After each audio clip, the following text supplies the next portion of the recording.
everybody. Welcome to another live episode of The Breakdown. It is July 13th, 2025. It's been a minute or two since we've done a live show, so we got a lot to catch up on tonight. We're going to get right into it because we got a lot of ground to cover. So let's get right into it. And we have our very first little AI graphic to sort of set the stage, because the province's approach to dealing with the disabled community of late has been, the word I think I'm looking for is gross, offensive, horrific. There's a lot of different words that one could possibly choose. And it's really important that we take a minute to talk about those things, because some of the things that the province of Alberta is doing right now is really gross. So you might be wondering why we went with that particular AI choice of Danielle Smith stealing the money from the individual in the wheelchair. Well, let's start with the basics. So to begin with, the federal government a while ago announced that they were going to be introducing some extra funding for the disabled people of Canada. They were going to do a little bit of a top-up at the time, and this has been brought up by more than a few very powerful advocates. At the time that program was being launched in Alberta to get above the poverty line, because, and this is important to remember for the rest of the conversation, it varies. The cost of living varies depending on where you live. So having a flat rate across all provinces where the cost of living varies, it maybe isn't the best way to measure things, although some people very much seem to want to only measure it that way. I'm getting ahead of myself, though. At the time, for Alberta, in order to get people above the poverty line, it would have been an extra $400 a month. The federal government came forward with $200 a month, and Danielle Smith in the UCP very quickly said, "Oh, we'll take that," because instead of allowing AISH recipients, disabled Albertans, some of the most vulnerable people in the province, to keep that money, instead of allowing for that, what Danielle Smith and the UCP decided to do was claw it back, force everybody who's on AISH and the other financial support programs to apply if they're eligible, and then they're just going to claw back the $200. So the situation for disabled folks under those circumstances hasn't changed at all, which is very bad and very gross. It's something that people have been talking about for quite some time, because it really is a very embarrassing state of affairs, given that the province of Alberta has recently been taking a victory lap on a fairly significant budget surplus. And you might think, oh, that's bad. That's not great. But of course, it does get worse, because it was recently announced, and there had been some rumblings about it for a while, but it was recently confirmed that not only are folks who are on those support programs not getting the money that we're talking about, they're also going to have to pay more than rent, more likely than not. So the way that works is, according to the CBC article from July 9th, the changes are meant to increase fairness, whatever that means, in how rent is assessed. People on government benefit programs like AISH and income support that live in community social housing pay about 17% of their income on rent. Under the revised approach, rent for social community housing tenants and housing benefit recipients will be calculated as 30% of total household income, treating household income from employment and assistance programs equally. Now, not great, but Smith has a very fascinating explanation. We're going to get into the nitty-gritty, because there's a company called Civita that provides housing. They released a letter. We're going to go through it briefly to talk about just how bad it can be for some folks. But before we do, there's a little piece that we gotta talk about, because Danny has some thoughts as to why this needs to happen. Go ahead, Kurt. You're on with Premier Smith. Hi, Premier Smith. I'm just curious about this clawback. In fact, there is a protest going on today at the legislature about it for AISH clients, where the federal government has tried to lift us out of poverty, and at that time it required $400. They settled on giving $200, and now the provincial government is clawing that back. And I don't quite understand, when we have the highest living costs, why they would do that. Well, I can tell you that I don't think Alberta was the target of the federal government when they were increasing that disability benefit. It's all the other provinces, because the federal government is concerned, like our earlier caller said, that programs have such a huge drop-off when somebody goes on to living on senior supports. And Alberta is much higher than other jurisdictions. We're $400 higher than other jurisdictions. And in fact, people have been moving to Alberta just to come on to our social programs. We want to support Albertans. We want to support people who need that. But if we are so much higher than everywhere else, the programs are just going to get swamped, and it's just going to be too much for taxpayers to bear. So we want to stay consistent with what other provinces are paying. We're still higher, and we still offer our social our support benefits for medical and dental. We also are creating a new program so that those who are on income support can continue to earn an income up to $55,000 before that is clawed back. So we're trying to create more options and more different streams for those who need that support. But we also have to stay in sync with what we see in other jurisdictions. We also have one of the lowest rates of taxes in the country, and we also provide rental supplement support. So I hope with that combination of factors, you can get the support that you need. So there it is. Danielle Smith has two fundamental arguments. The first one is we're doing so well here in Alberta. But again, that argument completely disregards the idea that there are questions about the poverty line and cost of living varying in different provinces. It completely skates past that. And that's a really big problem, because the cost of living in some of the less affluent provinces versus the cost of living in some provinces like Alberta, that historically has been one of the most affluent provinces in Canada, those are two very, very different things. But Danielle Smith is trying to compare apples to oranges, because that's probably what's most convenient for her. There's a couple of other things that we have to keep in mind. With all of that Danielle Smith said, we're so generous, we're so far ahead the rest of the country. People on AISH are still below the poverty line. You can't say it enough. People on AISH are still below the poverty line. The other argument, and this is going to be important for later, it's going to be a bit of a theme of tonight's show. The other argument is the idea that it's these new Alberta people are moving. They're moving to Alberta. Oh, so many people, so much moving, coming to Alberta. It's the worst thing ever. They're coming here to take advantage of our robust social programs.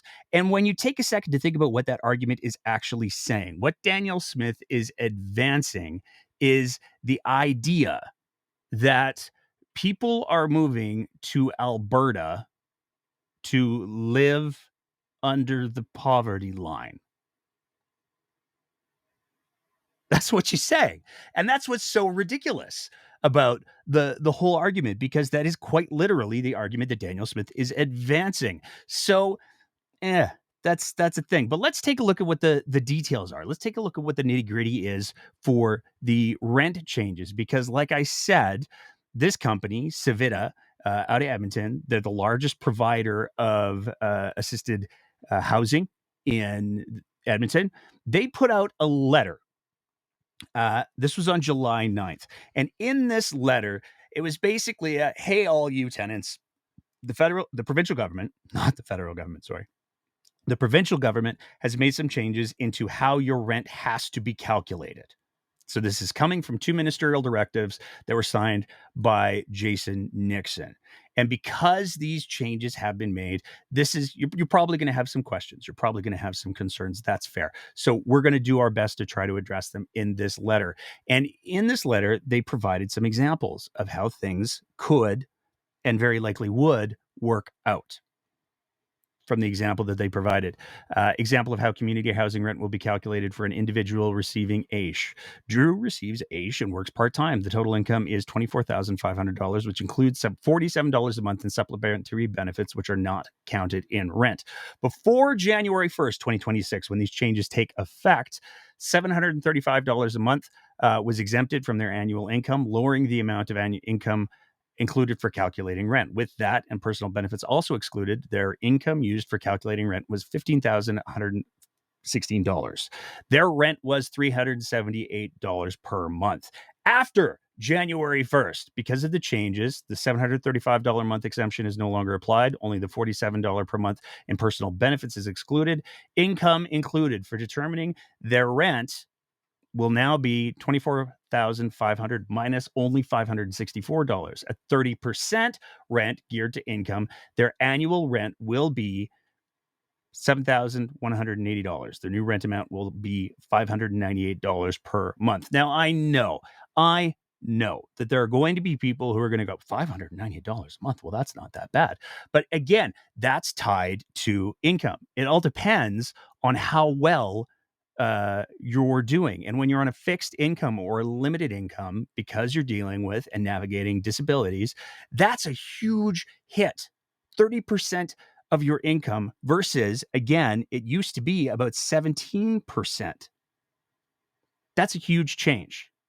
And it is wild how the solution to making things fair under Danielle Smith and the UCP is not to say, wow, there's some people who are living under the poverty line and they're paying 17% of their income for rent. There's some other people who are paying more. We should make it equal. Let's lower it for everybody. Let's take a little bit more pressure off of everybody. Nope. What we need to do is make it more expensive. And again, it's important to keep in mind that the reason why Danielle Smith has announced that she is doing this is justified by her. You heard her in that clip. All of these people are moving to Alberta to suck on the government teat so they can live under the poverty line. It's ridiculous. Moving on from there. There is some cool. We are peppering in a little bit of good news as we go through our through this chunk. So I want to talk about the Siksika Nation for just a second, because they had a media release while we were relying on our interview episodes to get us through the last couple of weeks.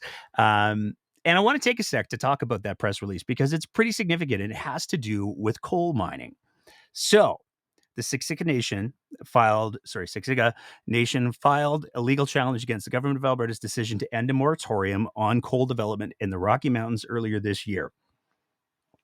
Chief Ure Crowfoot explained the reason for the lawsuit. The Rockies are treasured by everyone. They're the source of the water we all rely on, the supply abundant fish and wildlife and precious natural areas. For Siksika, the Rockies are an important part of our traditional territory and are home to some of the last areas that can be used for treaty hunting, fishing, and our traditional way of life.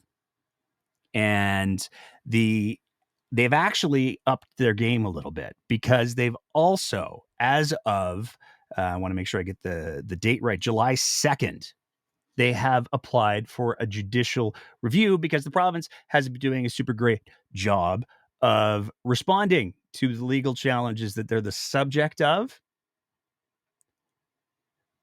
In the legal filing from July 2nd, they argue that the order is unlawful because it was made in breach of the duty to act honorably and consult owed to Siksika, particularly in light of the cumulative effects of development through the eastern slopes. It is ultra vires the minister's statutory authority, which cannot be interpreted to breach the Crown's duty to consult.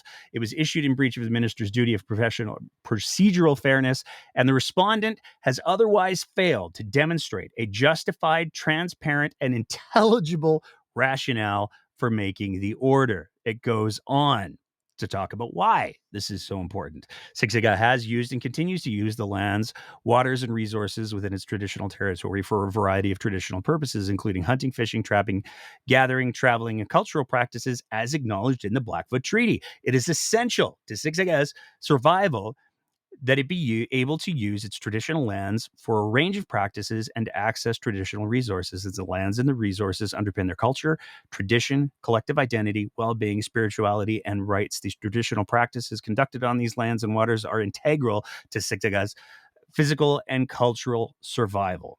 Siksika has historically used and continues to extensively use the eastern slopes for travel, trade, harvesting, and ceremonial purposes. The eastern slopes continue to be indispensable to Siksika's exercise of its treaty rights and related cultural practices, the headwaters of major river systems, which provide source water vital for maintaining the health of fish and wildlife habitats in the region and are increasingly vulnerable to climate change and industrial activities, are located in the eastern slopes.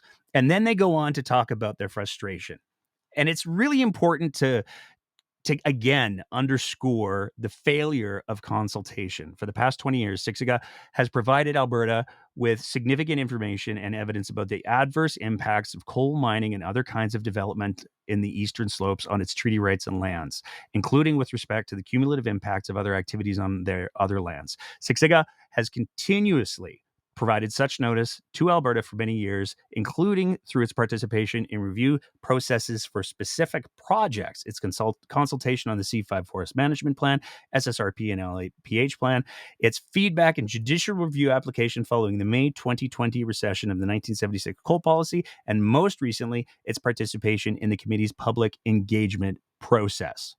So, it's pretty clear they're not very happy. And they have very, very good reason to be not very happy. Because as you heard me read there, one of the biggest concerns with the coal mining piece is its impact on water. And this is a piece that has been repeated by many, many people who are very, very upset about the fact that the government of Alberta has revoked it's very hard to, there's been so many revocations, it's hard to keep track. Anyways, they've said coal mining can go ahead now, which is very, very problematic for a long list of reasons. We've started doing a couple of articles on our Substack. We've got another one coming later this week. But the primary concern from everybody is, hey, we get that you like to make money to buy things, but we like to water to be alive.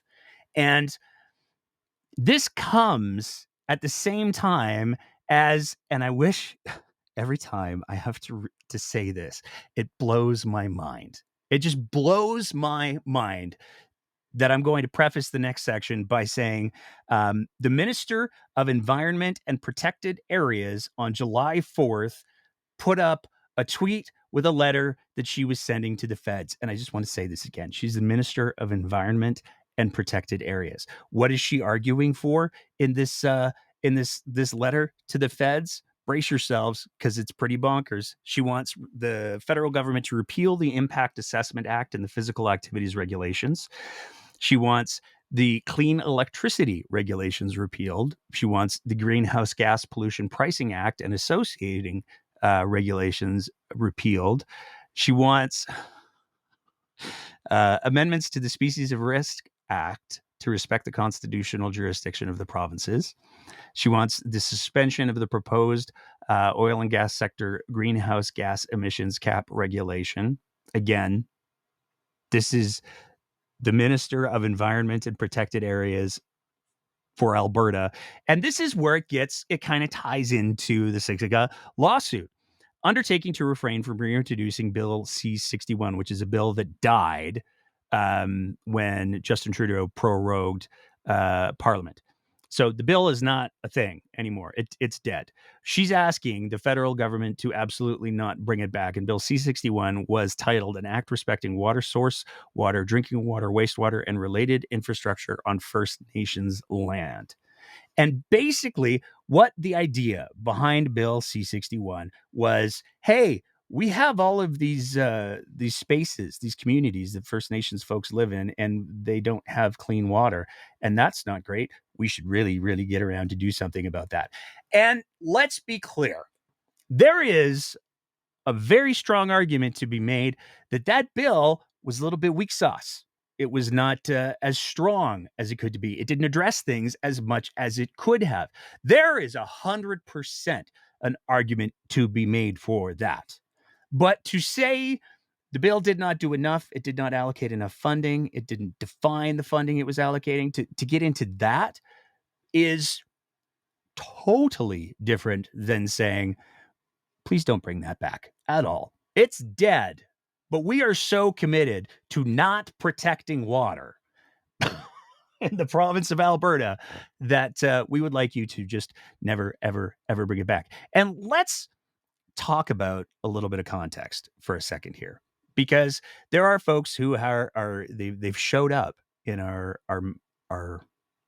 comments, and they've shared some thoughts about there are no active drinking bans in Canada. Well, this is from today, and this is effective as of the federal government put this up on Friday. This has been updated as of Friday. There are 38 long-term drinking water advisories in effect, and they affect 36 communities. Some of these go back literally decades. There's a First Nation in Northern Ontario that has been on a boil water advisory for almost 31 years. So to say, we're doing great, it doesn't make a whole lot of sense. And especially for Alberta to come out swinging against this, because when you take a look at where these are, Alberta actually has none. No long-term being the key word here, no long-term advisories in effect. But short-term, yeah, we got a few of those. At the time that Rebecca Schultz sent her letter, there were 8.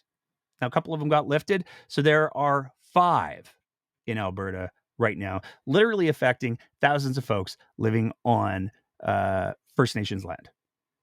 So for Rebecca Schultz to come out and say, hey, everybody, we need to not make promises about keeping the water clean, it's very, very easy to understand why First Nations across Alberta are going, yeah, you know what, we don't trust you, so we're going to take you to court.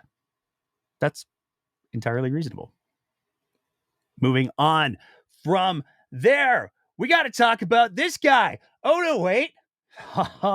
That must have been an accident. We're not talking about that guy. We're talking about this guy.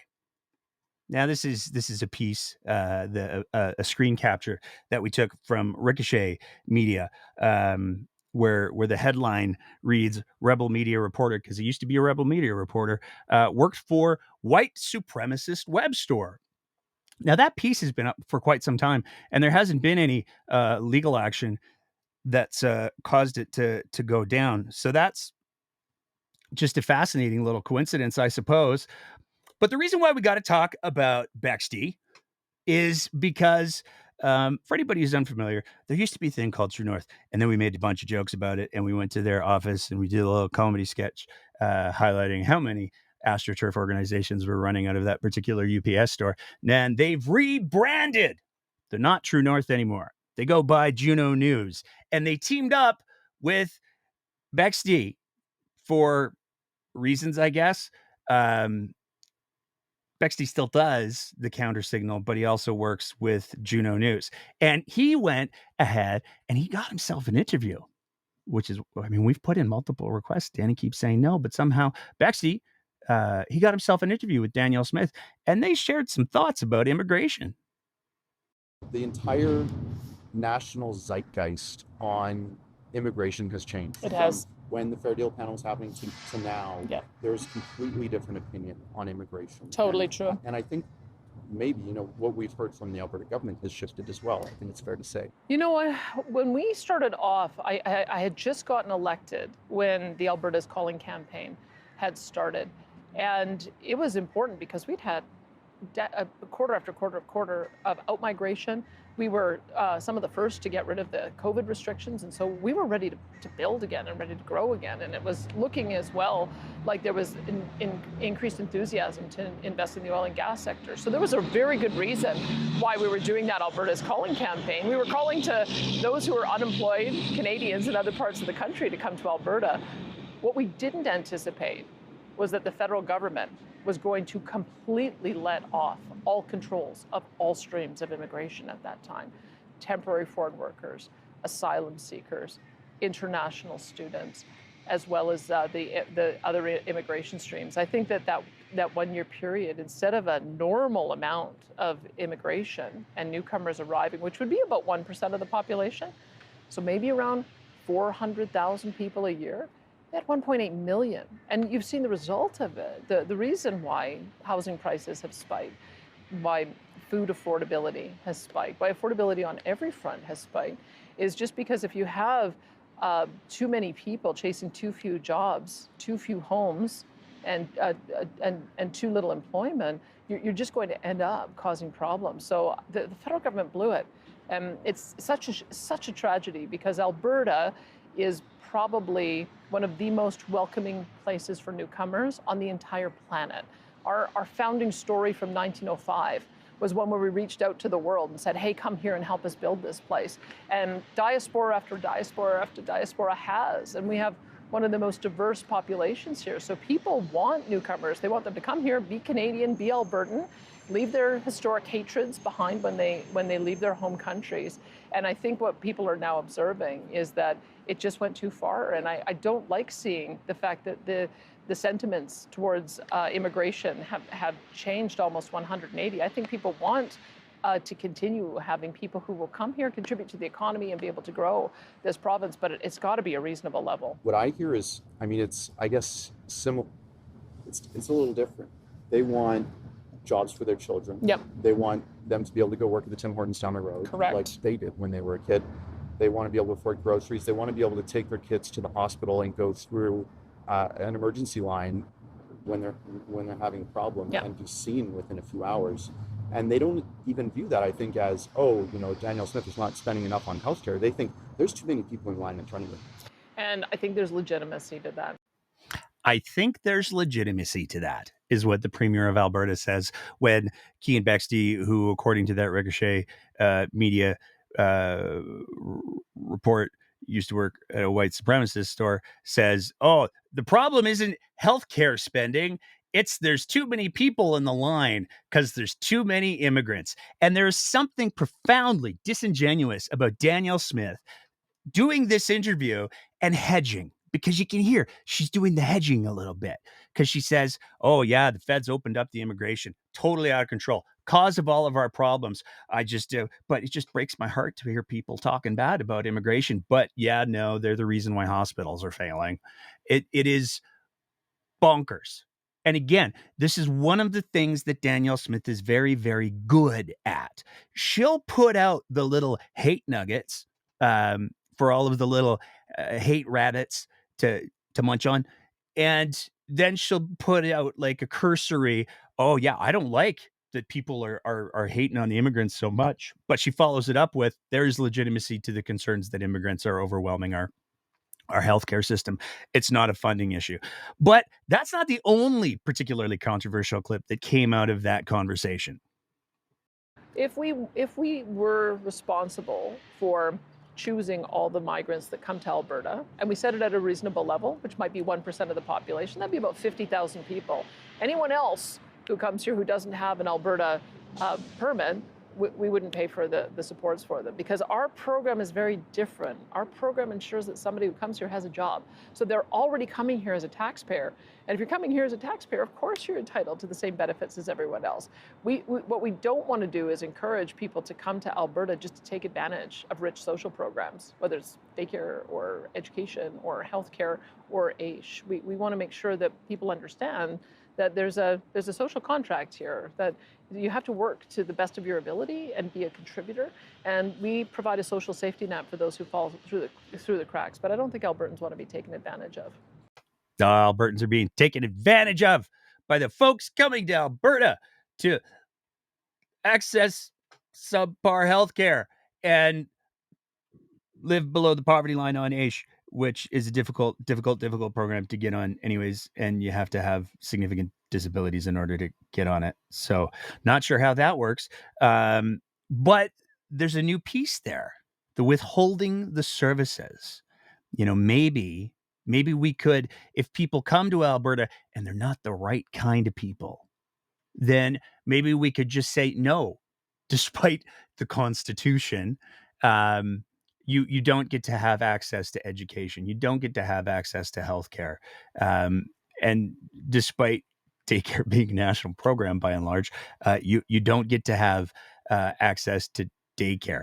I'm not sure. Maybe I'm wrong. but I'm not sure that there's been any evidence out there that has said, you know what people are doing? They're moving to Alberta for the daycare. I haven't seen it. If I'm missing something, send us a DM, throw it in the chat, because would love to hear more.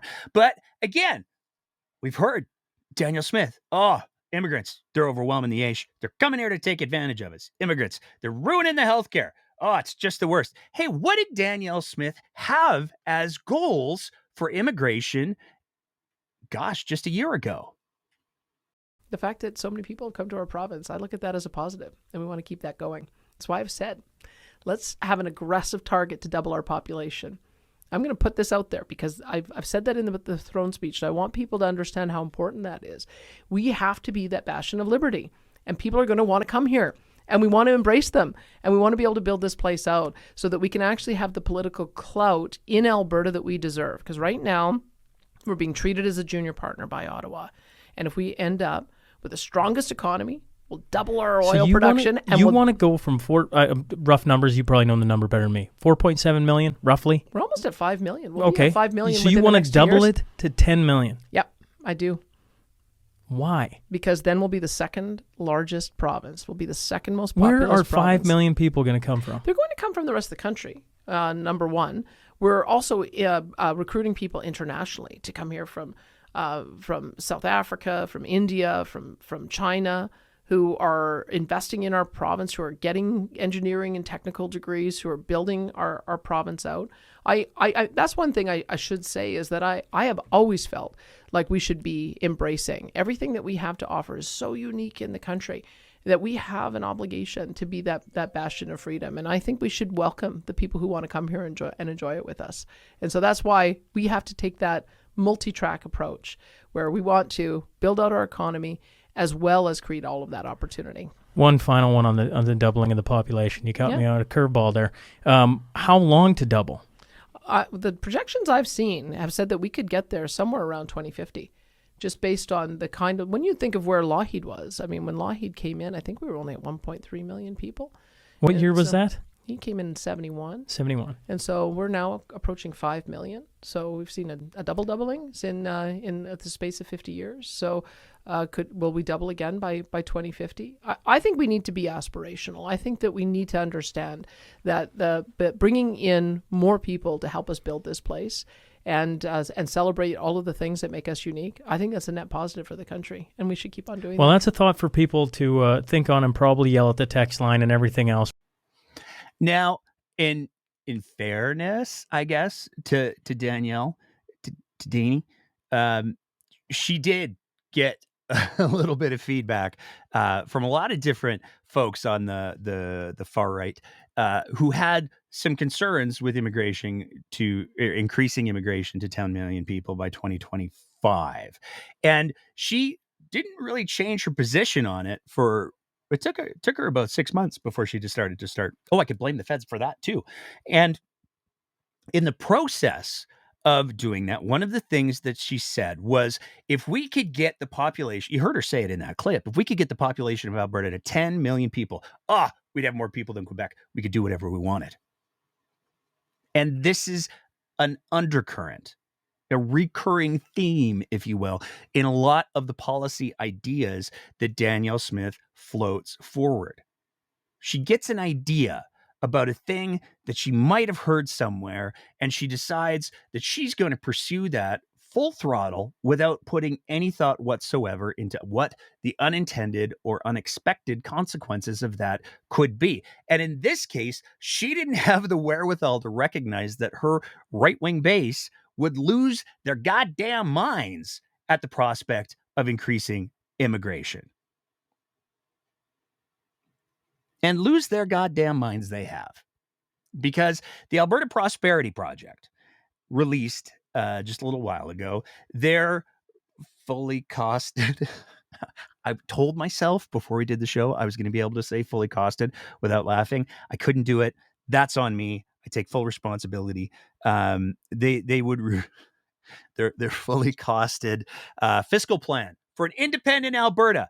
Now, the numbers are imaginary, fictional. I don't know what else to say. I'm not going to get into the fully costing part, because the real core of the fully costed plan has a good chunk to do with their immigration and deportation policies, because no far right wing Christo fascist organization, I think I'm safe to say that about the APP. I really, really do. Would advance a policy without also having in it some really horrible things. Let's take a look. One of the big things that the Alberta Prosperity Project proposes in their fully costed plan is a points-based system for who gets to be an Albertanian. I think that's what I'm going to use from now on, Albertanians. And it doles out points based on a number of different qualifications. Education. The more education you have, the more points that you get. Your language proficiency. English, of course, we're going to do away with the French as having anything to do with our culture, despite the fact that when you get into northern and central Alberta, there's a very large French-speaking population. Work experience and trade qualifications. There's points for that. Here's where it starts to get gross. Canadian citizenship, 40 points if you were born lifelong Canadians without a criminal record. If you moved here and you're a Canadian citizen, if you got your citizenship through going through the immigration process, you only get 20 points. You are less Canadian. Just to be clear, if you were born here, you are double the Canadian that somebody who is also a Canadian citizen. I mean, we're really saying the quiet part out loud at this point. But we've also got some subjectivity. Merit, exceptional qualifications with superior knowledge and skills can get you some more points. Age, you get points if you're in the good child rearing years, 21 to 49. Self-sufficient. And this is where it also, they're really saying the quiet part out loud here. Health, no serious illnesses. If you have no serious illnesses, because we don't want you coming here and taking advantage of our AISH, where you could, again, live below the poverty line. If you have any serious illnesses, you can't be an Albertanian. Also, you cannot have had any experimental RNA injections. Passing mark. The passing mark is 67. But as ridiculous as it is, they do have a plan for getting rid of people as well if you don't meet the mark. If you have any sort of criminal conviction, then they'll boot you out right away. The estimated volume that they're looking at, the non-citizen population, they're looking at deporting anywhere between 150 to 190,000, 10,000 to 20,000 temporary residents. It all really, really depends. The total criminal deportations that they would be looking at would be anywhere between 4,000 to 15,000 because of the backlog. So just because you had a criminal conviction and you voted for the APP in the next provincial election doesn't mean you're safe. They will still remove you, and they estimate that 8,000, up to 8,000 people will go annually, according to their fully costed plan. They get into the numbers, the mechanism, and I love this part. Canada must accept ineligible non-citizens, whether it's because they didn't have enough points or they had criminal convictions, and deport them as per a bilateral agreement. So Canada will at some point sign a treaty with Albertania saying that, if people get in vaccines, you can kick them out and we'll take them. Which would actually probably be a good deal for Canada now that I say that out loud. Alberta escorts individuals to Canada, example, Ottawa by air, with Canada handling reintegration or deportation. And then they have the volume, the idea. How many people for points-based failures? How many people do they think they're going to be kicking out for just not meeting their point system? At 65,000 to 106,000. For criminal convictions, anywhere between 4,800 to 18,000. They estimate the total ineligible people who are living in the province of Alberta right now who would be kicked out of the province at being as high as 124,000. Now, you might wonder, Why do we bring up the Alberta Prosperity Project and their immigration alignment in some ways with Danielle Smith? It's not like Danielle Smith said that they were her plan B. It's not like Danielle Smith said that they were her or else if the feds don't listen, is it? Quebec, for centuries, has been a minority, a linguistic minority, cultural, economic minority, but they did something different. They had an or else added to the end of it. How far are you willing to go? Are you willing to say, we want these things or else? At what stage would you, for example, invoke the Clarity Act as clarified by the Supreme Court? For example, calling a referendum on the Clarity Act question of secession. Do you have an or else in mind? What is it and what would make you use it? And if not, how are you serious? And I'll start off with Danielle Smith on that one. The or else is Dennis Modry and the Alberta Prosperity Project. It's true. We proclaimed into law on April the 7th the Citizen Initiative Act, which gives the people the power to collect signatures for a petition campaign to propose an amendment. If it's a simple matter of policy, it's a 10% threshold. If it's a constitutional change, it's a 20% threshold. That would mean 600,000 signatures. And as I understand it, Dr. Modry has 1 million people on his database. So part of when I decided I wanted to run, I knew how important it was to make sure that we addressed the issues of autonomy. And I talked to Dr. Modry as one of my first steps. I said, let's try this together. Let's get as much autonomy as we can. Full well knowing that he's got the power, you've got the power. If we're not successful, and this is why I take your movement very, very seriously and why Justin Trudeau should take it very, very seriously too, because you have the power to be able to be the or else. That was Danielle Smith speaking at one of the UCP leadership debates. She was answering a question posed to her by Ezra Levant, who was goading her, apparently, to bring the separatism question into play. Who was the host of that debate? Why, it was the Alberta Prosperity Project. So Danielle Smith's relationship with the Alberta Prosperity Project and Dr. Dennis Modry was one of the first people she reached out to so that they could work together. Seems to be fairly well established. And where that starts to also show through a little bit is in the Alberta Next Panel. So for anybody who's unfamiliar, Danielle Smith launched the Alberta Next Panel.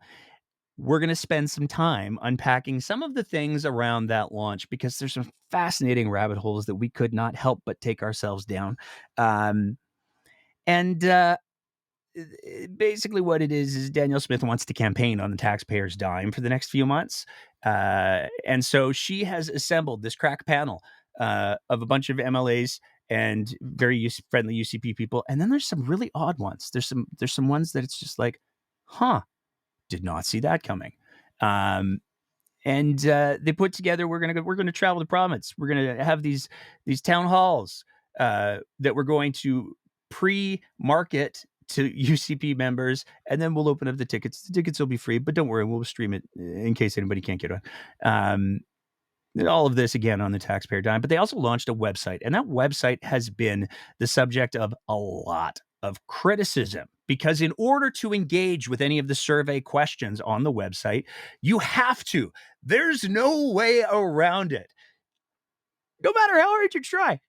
And people have been trying. You have to watch these infomercials on the various topics.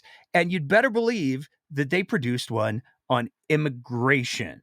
And we're going to play the guts of it for you because it really is that bad that it needs to be highlighted.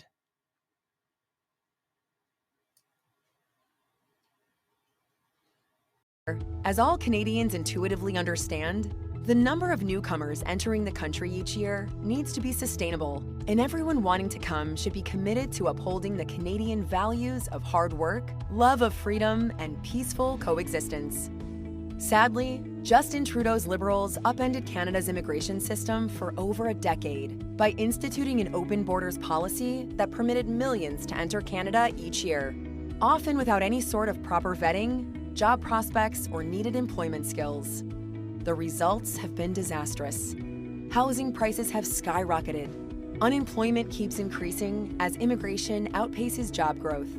And sadly, many of the divisions and disputes that plague other countries have begun making their way into ours. Further, Ottawa has ignored the request of Alberta to cut refugee claimants and student visas, and instead permit Alberta, like Quebec, to select a more sustainable and targeted number of economic migrants better able to contribute to our province's economy. What can Alberta do about the situation? Quite a bit, actually. You see, under the Constitution, immigration is a shared area of responsibility between the federal and provincial governments, which makes sense. Essentially, the federal government gets to decide who they let into Canada, but it's up to the provinces to provide the vast majority of the social programs that newcomers need. So obviously, we should have a say about who is coming here. If Alberta isn't satisfied with the number or economic qualifications of newcomers moving to our province, we may have the option to withhold provincial social programs to any non-citizen or non-permanent resident who does not have an Alberta-approved immigration status. This would likely encourage more sustainable numbers of immigration overall, while supporting the entry of newcomers that can contribute to our provincial economy. If Alberta went this direction, Ottawa could decide to fight Alberta on this issue in the courts, and there would be some additional costs in taking a more hands-on approach to immigration. However, much, if not all of that cost, could be offset in corresponding savings to our social programs. So, should Alberta take more control of the immigration system in this way, or continue with the status quo? And if you watch that video, then you get to answer some questions where the answers are, would you like to do the thing because it's awesome or because it's super cool? Obviously, that's not the exact verbiage that they use, but it's pretty darn close. And that's the format that all of the questions use. There's no place within the surveys to be able to say, I don't want to do this. I don't think that we should be withholding social programs from anyone. And I don't think that the fact that we could maybe save a little bit of money on social programs justifies a constitutional war with the federal government that we would lose because these pieces are fundamentally unconstitutional. So there's so much to unpack in this clip. The Canadian values of love of freedom and hard work. There's a lot of different Canadian values that are out there. Most of them are defined. Hard work is not one I've seen in the charter. Now, I'm not saying that hard work is bad. I'm a big believer in hard work. But to say that that is a core Canadian value is a little bit of a stretch at the very least. To make the argument that housing has gone up solely because of immigration is profoundly dishonest and misleading. To make the argument that employment has gone up solely because of immigration is the exact same thing. And when we talk about the idea of importing conflict, that is a pretty big dog whistle. Because if we're going to say there are people coming to Alberta from parts of the world where there is grave injustice, when they come to Canada, they can't care about that injustice anymore, suggests that one of the core values of being Canadian is not giving a rat's ass about what sort of injustice is happening in other places in the world. Now, there are for sure examples where people have maintained conflicts, but that's not the same thing. It should be, given Canada's history as one of the great peacekeepers of the world, Canada being a country that would send troops to ensure that areas that are having conflict have some of that conflict pushed down a little bit. That's a core Canadian value. and to suggest that people who are coming to Canada should no longer be able to speak up against injustice in the part of the world they're from or any other parts of the world is profoundly un-Canadian. For the record, before we get into the really fun stuff with the launch, there is a back door to the website. So if you go to the Alberta Next website and you go to the ideas for discussion section of the website and you scroll down a little bit and you get to share your ideas, that opens up an unrestricted, unfettered, you don't have to watch any lame-ass propaganda videos. You don't have to answer any lame-ass multiple choice questions that ultimately lead you to the same conclusion anyways. You can speak your mind there. And we have it on good authority that all of the panelists will read those submissions. So if you want to say that you think that this exercise in propaganda, which is really what it is, and it blows my mind that that's a thing that I can say, because they force feed you these videos that have many factual errors in them that have already been well documented, and then they give you questions that you don't get to actually provide any input with. That's propaganda. If you want to bypass that, you can go through the steps that I just said, ideas for discussion, share your ideas, and you can write in. I think this is offensive. I think that this whole thing is profoundly un-Albertan. I think it's profoundly un-Canadian. What are you even doing here? That's our little gift to Alberta. That thing is a thing. But we got to talk about the launch announcement because there's so much going on here. And to start with, there's two clips that we're gonna play. The first one is some questions that were asked by journalist Carrie Tate of the Globe and Mail. And if you can, I'm going to ask you to multitask a little bit here because I want you to not only listen to the questions and the answers, but watch what the gentleman in the back, Adam Legg, does when this question is asked, because it's so worth it. My question is, we've seen that your former Chief of Staff, Marshall Smith, was living in a house owned by Sam Mraiche's sister. People in your office were frequently going to hockey games. There's allegations that Mr. Smith was advocating on behalf of private companies tied to Mr. Mraiche. What was your relationship with Mr. Mraiche? I saw him socially a couple of times, and the same thing that I have with many people who seek to have a relationship with our government. I have formal meetings with them, sometimes meet with them one-on-one, but I would say that it was a very professional relationship. And when was the last time that you met with him? I don't know, over a year ago. Okay, thank you very much. Okay, before we get to the meat and the potatoes of the clip, I hope y'all caught it. I hope that y'all caught that when that question was asked, Mr. Legg, oh, what's this on the floor over here? I should just scooch over a bit and take a look at it. And then I'm just going to scooch all the way out of frame because I don't want anything to do with this dumpster fire, would be the subtext if that had happened more than once. But the questions were, what was the relationship with Sam Mraiche of MH Care? And she's very, very clear. It was very professional.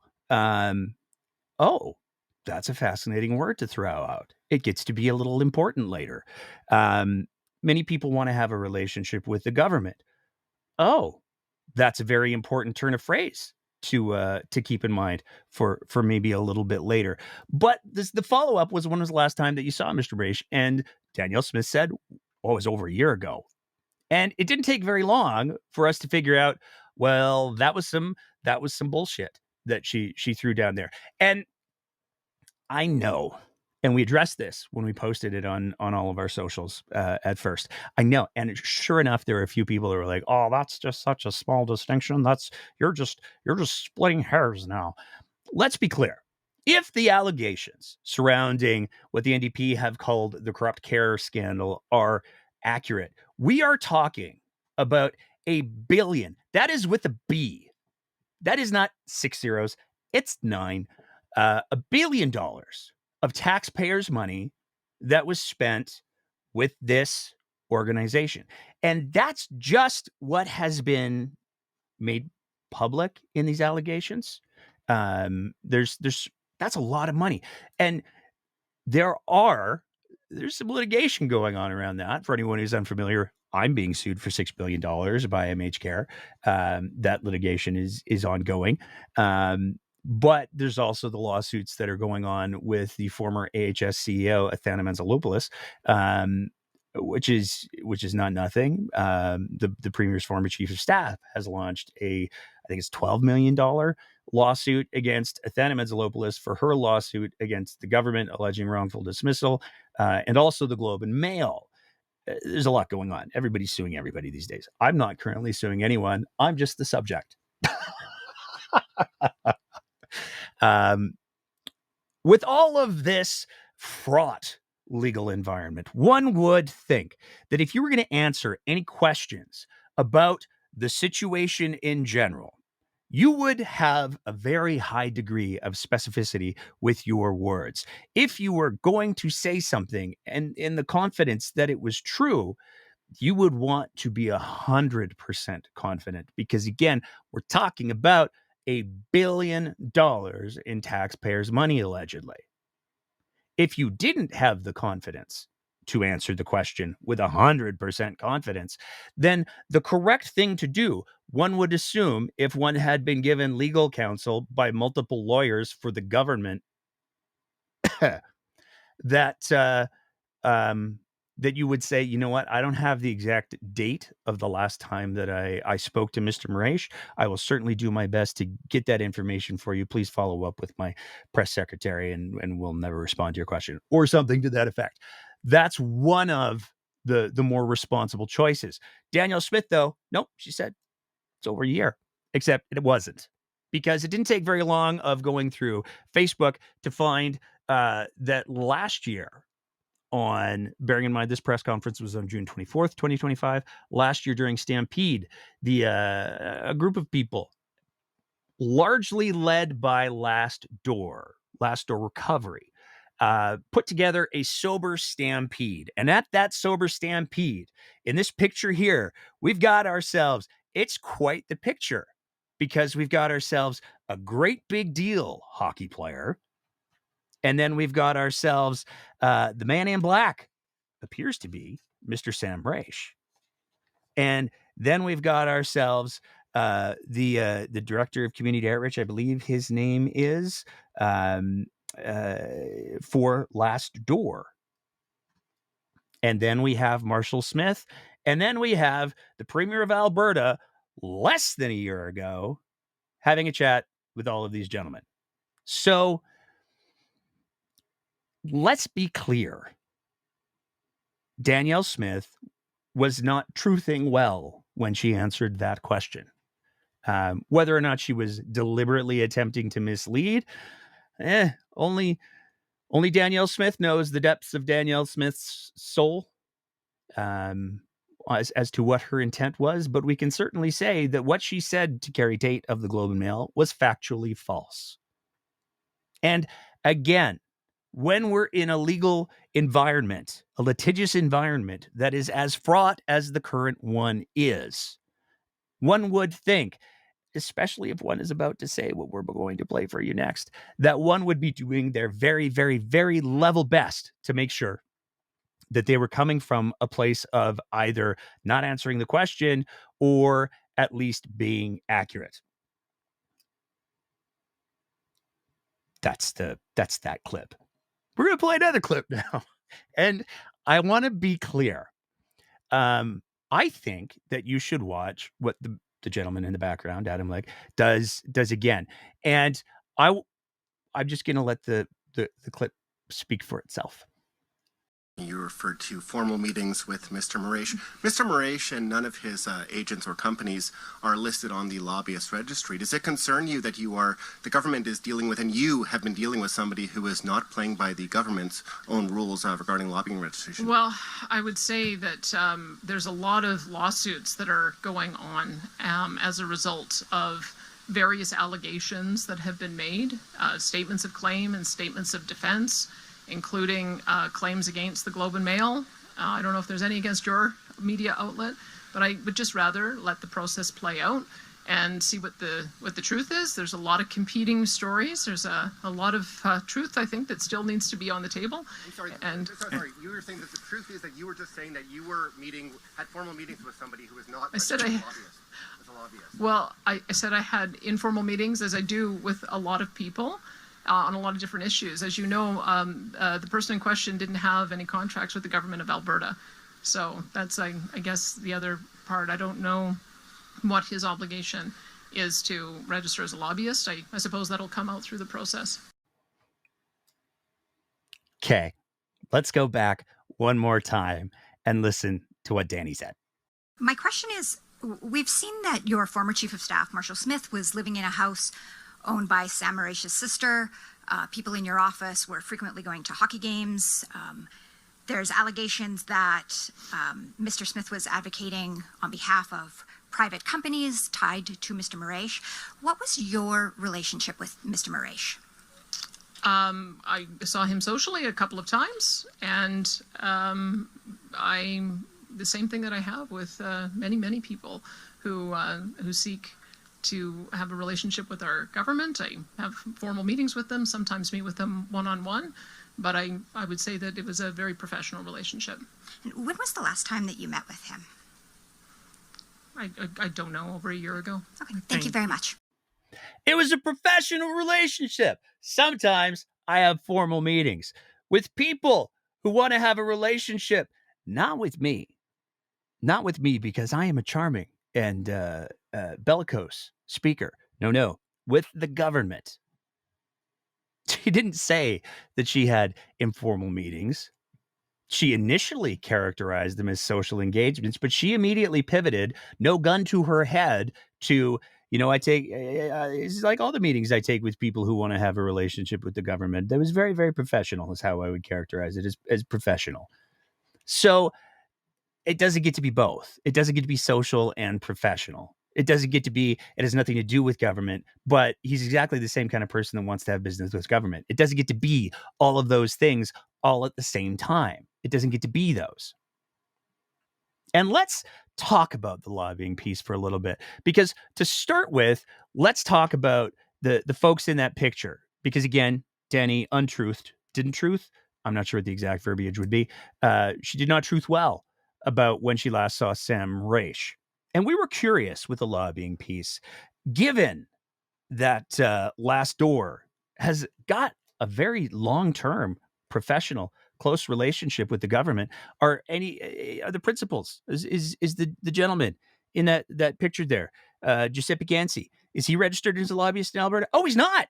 He's not. Is Last Door registered as a lobbyist in Alberta? No, they're not, which is weird, because Last Door has a long relationship with the government of Alberta. They built an app for the government, My Recovery Plan, which sees Albertans' data being held by a company in BC, which is Last Door. They've worked with the government on many projects, not only the Sober Stampede, but they've also done numerous conferences. And they just scored this massive contract. The province spent $9.2 million to renovate a provincially owned building in Southeast Calgary for a new recovery center.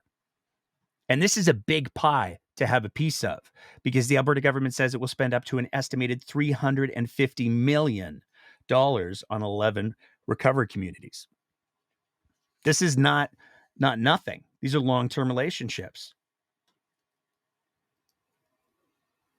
But Danielle Smith also said in there, well, I don't know if he needs to be, if Sam Mraiche or MHCare would need to be a lobbyist. They don't have direct contracts with the government.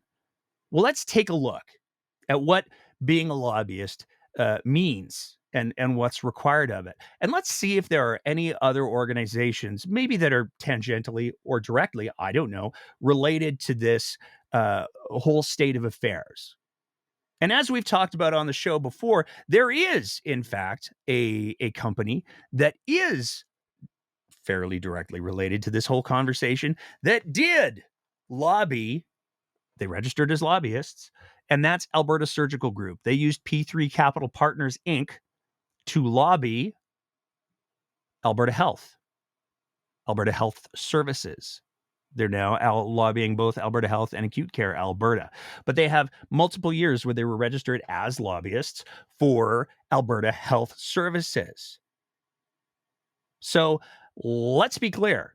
Just because somebody is not directly lobbying to the government of Alberta, that doesn't mean that they don't have to register as a lobbyist. And we're going to prove that in just a second.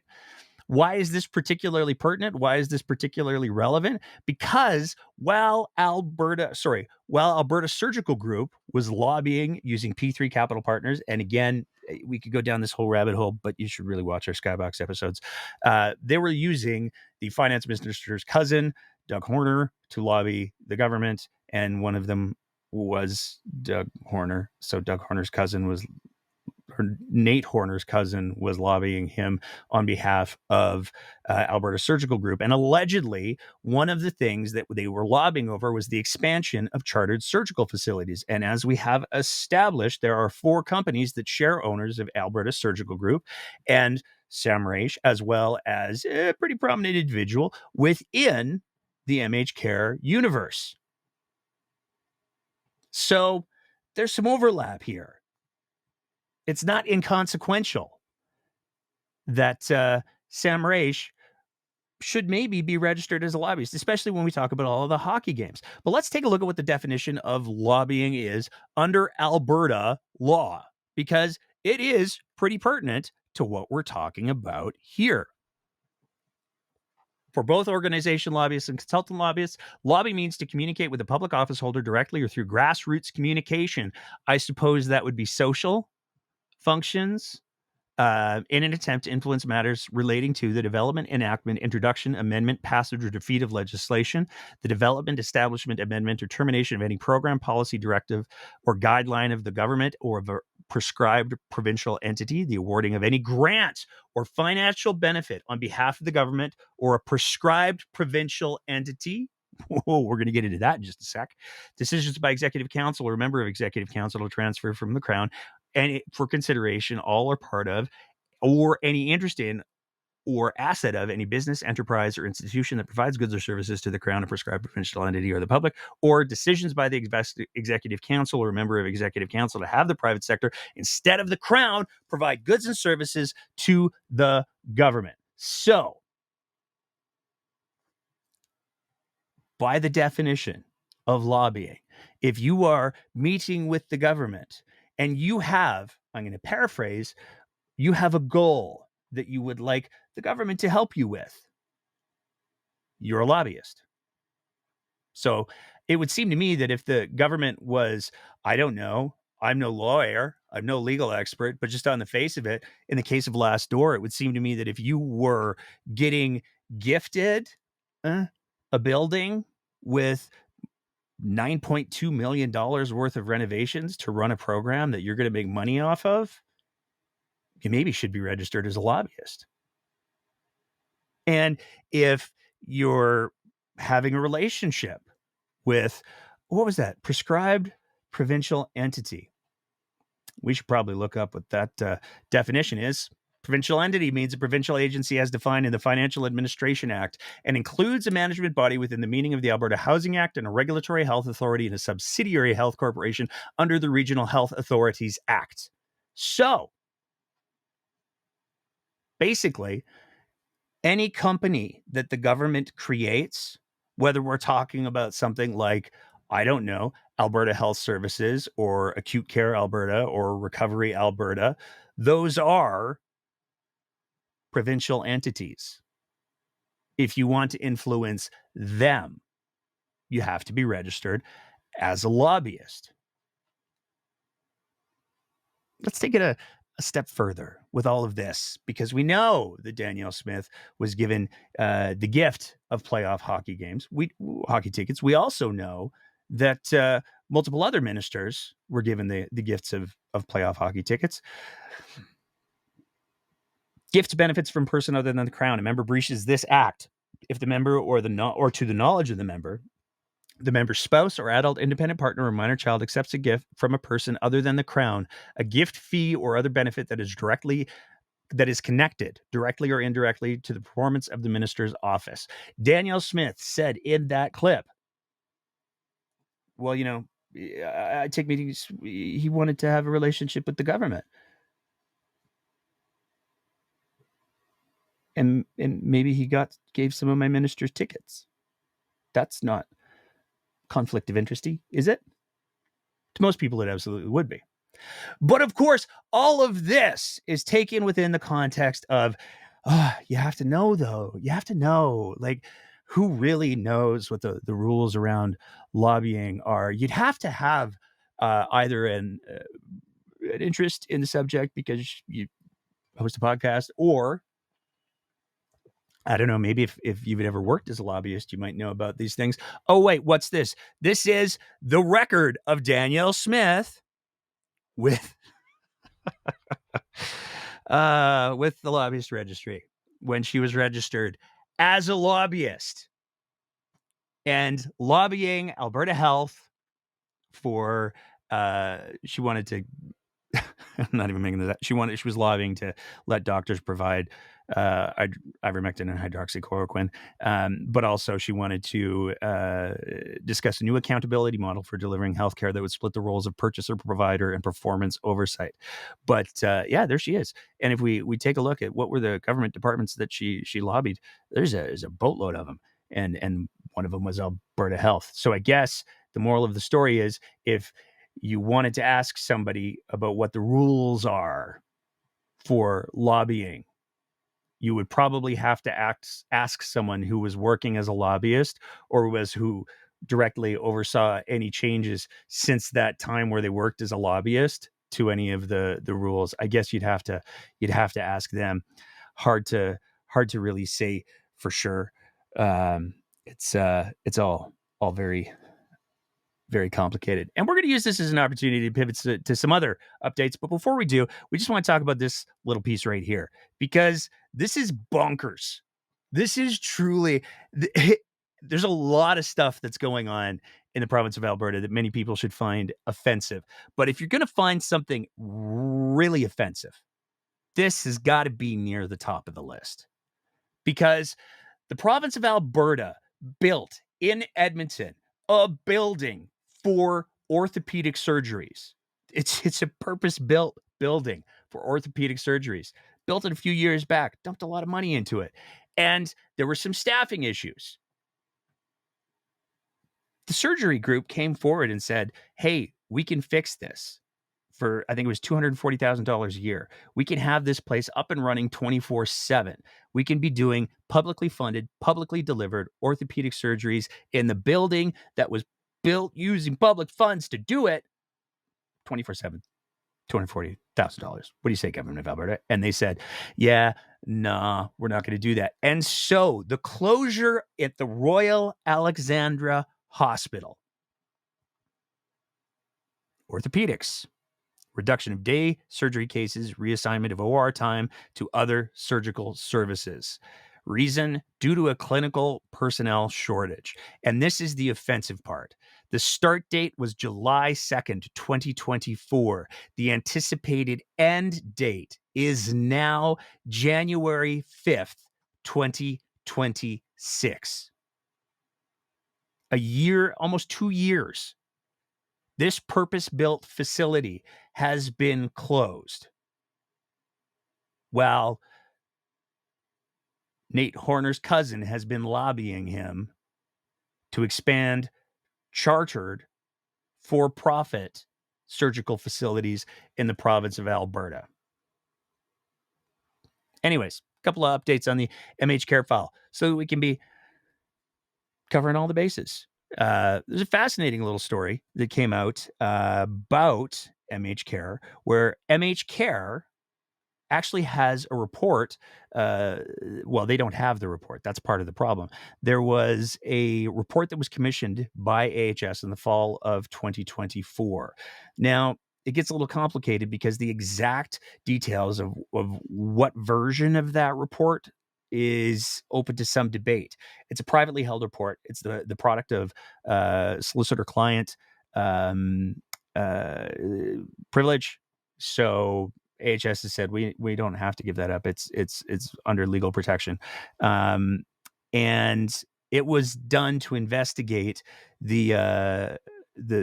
I'll just read from the article here. MH Care Medical Corp, owned by Sam Mraiche, has asked the province and Alberta Health Services to distribute a report AHS commissioned in the fall of 2024. The health authority, under its former chief executive, who's currently suing the government for wrongful dismissal, hired Borden Ladner Gervais LLP to investigate deals for certain private surgical facilities, including 2 owned in part by Mr. Mraiche. The examination was later broadened to include MH Care and related entities.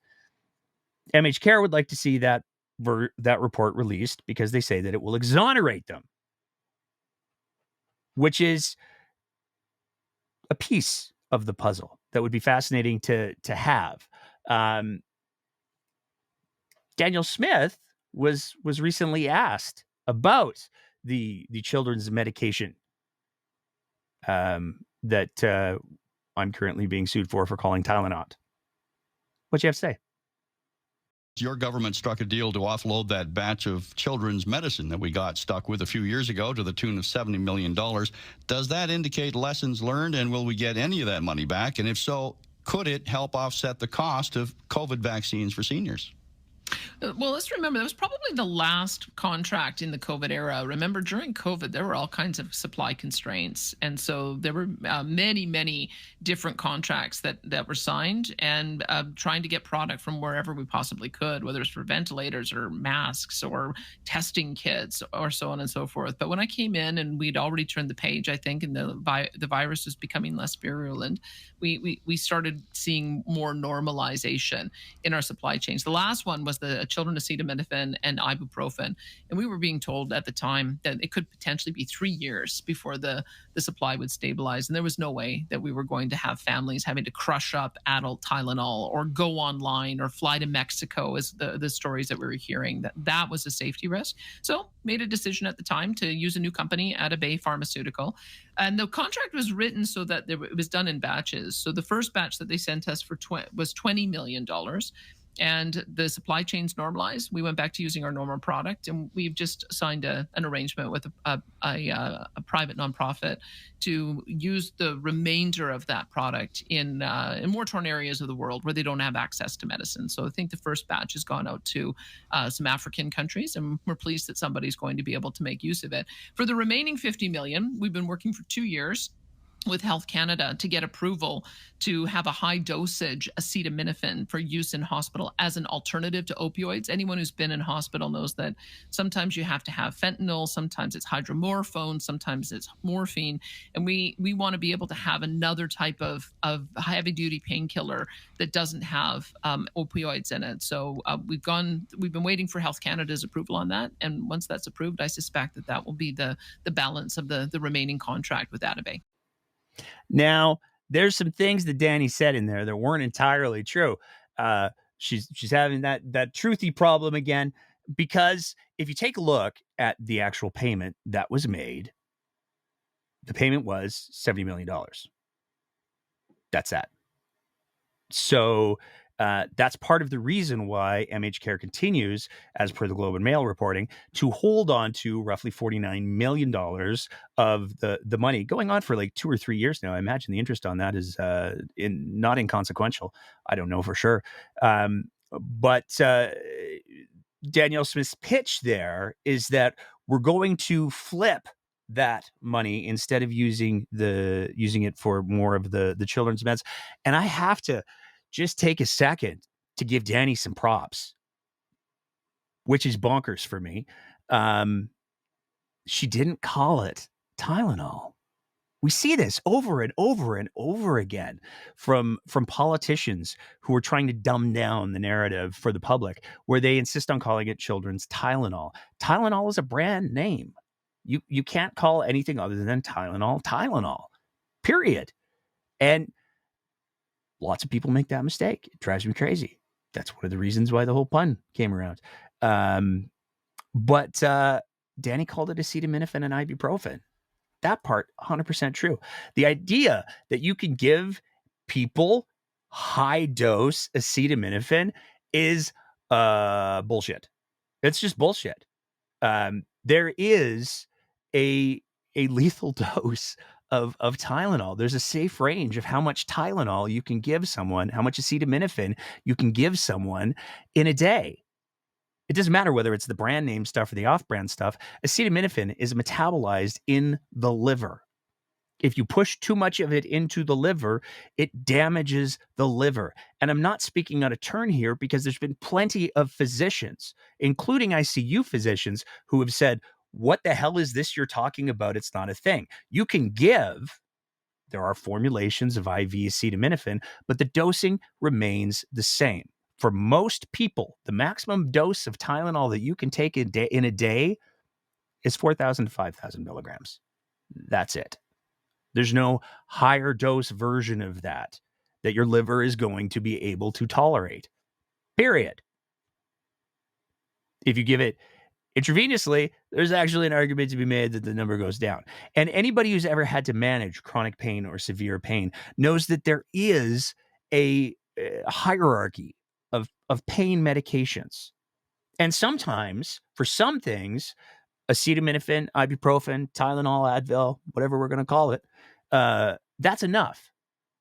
But sometimes it's not. And when we start to talk about how much stronger is morphine than Tylenol, how much stronger is fentanyl than Tylenol, how much stronger is hydromorph than Tylenol, we're talking about orders of magnitude in regards to how much more the opioids are to manage severe pain. And to say, nah, we're just going to create this new category of high-dose Tylenol.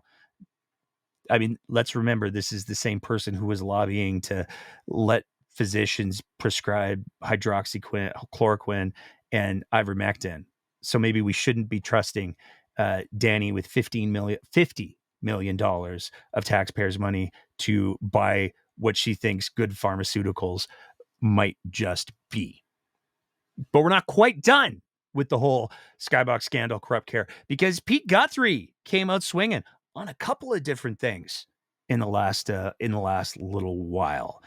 On July 11th, in response to a query in regards to how did he get the hockey tickets, Pete Guthrie said, and I quote, "I was actually invited to games by the Premier's executive director, Rob Anderson, and Justice Minister Mickey Amery, but I appreciate your interest. It was kind of you to ask," end quote. That is former infrastructure minister Pete Guthrie saying he was the reason why he got tickets to games was because Rob Anderson, the Premier's executive director, and Justice Minister Mickey Amery, who is on record as saying that he is good friends and family with Sam Mraiche, they were inviting at least Peter Guthrie, maybe other ministers, they haven't spoken up, to these hockey games, which is, again, a massive, if it's true, conflict of interest. Because Rob Anderson certainly had to know in the playoff series that happened a year ago, that MH Care was involved with the Atabay pharmaceutical purchase, because the government of Alberta was briefed on multiple different options in regards to how would they like to go about procuring medicine, if they're going to go about procuring medicine at all. Rob Anderson had to be knowing what the details of that were. Mickey Amery, close friend and family member, it's very difficult to imagine a universe where he wouldn't have been aware of all of these things. As the Premier's main lawyer, that's a fascinating little piece if it's true. But that's not the only bomb. Peter Guthrie had a very, very busy little week on this file, because on July 9th, he also tweeted out, on October 6th, 2022, Danielle Smith became Premier. Less than 2 months later, on December 1st, her office ordered AISH to purchase $70 million in sole source contract for non-domestic, and he called it Tylenol. So again, I got to give the win on the nomenclature to Danny. $10 million in admin fees, $10 million for useless product. That's Pete Guthrie saying that. $40 to $50 million still accounted for. And this is where it gets wild. J&J, presumably referring to Johnson & Johnson, the original manufacturer, the ones that make the for realsies Tylenol, was apparently passed over. The former AISH CEO and board were investigating, pushing for answers, trying to recoup the $50 million and renegotiate better deals. They were all fired. Is this prudent government or something else? It's time to restore integrity. Alberta deserves better. Which brings us to Pete Guthrie on Canada Day. The closely watching folks caught this because Pete Guthrie tweeted out Happy Canada Day, and he's wearing a shirt. Oh, wonder what's going on with that shirt that he's wearing. Because if you look closely, that shirt is the PC Alberta shirt. That was July 1st. On July 5th, the official announcement came out. For immediate release, Progressive Conservative Party of Alberta has relaunched to restore trust, stability, and good governance. Calgary, Alberta, July 5th, 2025. The Progressive Conservative Party of Alberta has been officially relaunched, marking the return of a party focused on accountability, steady leadership, and putting Albertans first, not ideology or self-interest. Backed by sitting MLAs Pete Guthrie and Scott Sinclair, the revived PC party offers a clear, principled alternative to the chaos and uncertainty that have defined Alberta politics in recent years. Well, that's a spicy little meatball, that is. Now, it's worth noting that it was kind of the official launch was on July 5th. The soft launch, though, came on July 3rd when Pete Guthrie and Scott Sinclair appeared on Real Talk with Ryan Jesperson. And Danielle Smith was asked a couple of questions about that exciting news when she was announcing Alberta's getting a provincial police force again. We're getting a provincial police force. Today, Emily Scott Sinclair and Peter Guthrie said they're looking to relaunch the Alberta PC Party. What's your reaction to that news, and are you concerned at all about either bleeding support from your base or potential floor crossing, something of the like? Well, elections law makes it clear that new parties can't use the name of the former legacy parties of the UCP. And the reason for that is to avoid confusion with voters. So we expect the law to be followed, and we're going to be following up with Elections Alberta accordingly. But generally speaking, I mean, this is a province where there's always new parties forming, and if they can put forward to do so in a legal way, then I think that always is a positive to be able to have lots of options. It's good for democracy. Now, this is interesting, and it's interesting for a bunch of different reasons, because what Danielle Smith has done in that statement is she said, oh, no. They don't get to use the PC legacy name. There's laws against that. We're going to talk about the laws in just a sec. But there's laws against it. They're not allowed to do it. We won't let it happen. But we welcome another political party. And that's a fascinating position to take because it's almost a tacit admission that Peter Guthrie and Scott Sinclair getting the PC Party of Alberta, the Progressive Conservative name, would be harmful. It is apparently high value enough that Danielle Smith feels the need to follow up, to protect it. Now, it's worth noting the PC Party hasn't run any candidates since 2019. That gets to be relevant in just a minute. But it's a tacit admission that it would somehow be bad for the UCP if the PC Party of Alberta got to use the name that they already have reserved and want to use. It's a weird strategic choice to make. The smarter strategic choice to make, I would personally argue, is to say, yeah, no, great, they can have it. They want our leftovers. That's fine. That name's been that has not been a serious name in politics for the better part of a decade. If these guys want to take it, sure, whatever. You want my 85 Civic too while you're at it? I don't care. We're the United Conservative Party of Alberta. We are united. We are conservative. We are a juggernaut. And there's nothing that these two guys, who were kicked out, by the way, there's nothing that they can do to affect us. Because there are multiple iterations of the Wild Rose Party that have been existing in varying formats. But that's not the tactic that Danny chose to deploy. She chose instead to be like, whoa. They can't use that name. And Rick Bell, he kind of let his true colors show a little bit. Do you think this is helpful to the idea of having a united conservative movement, to have another progressive, to have another party that in whatever form calls itself conservative? Well, as you know, I mean, I had a long history with both parties. I was the campus club president of the Progressive Conservatives back in 92, 93, and I also was the leader of the Wild Rose Party. And we saw what happened. We saw that when the movement splits, the NDP win. And I think that that's where the majority of conservative voters are, is that they realize that we have two cultures that we brought together under a single umbrella. And we talk about the things that we can agree on, and we move forward with policies that get the consensus of the majority of the public. We're going to continue doing that. And I think it's that approach that we take that is going to make the case to Albertans that they should stay supporting the United Conservative Party. And I'll leave it to others to argue their case. But I think the approach that we've taken has demonstrated success, and I'm expecting it to the next election too. See, she almost gets to the real answer, the right answer there. I love so much the sigh, the frustration that Rick Bell lets out before he asked his question. But that was not the only question that he asked. So we'll have a united Conservative Party, mostly, and then a progressive Conservative Party of whatever dimension that will look like.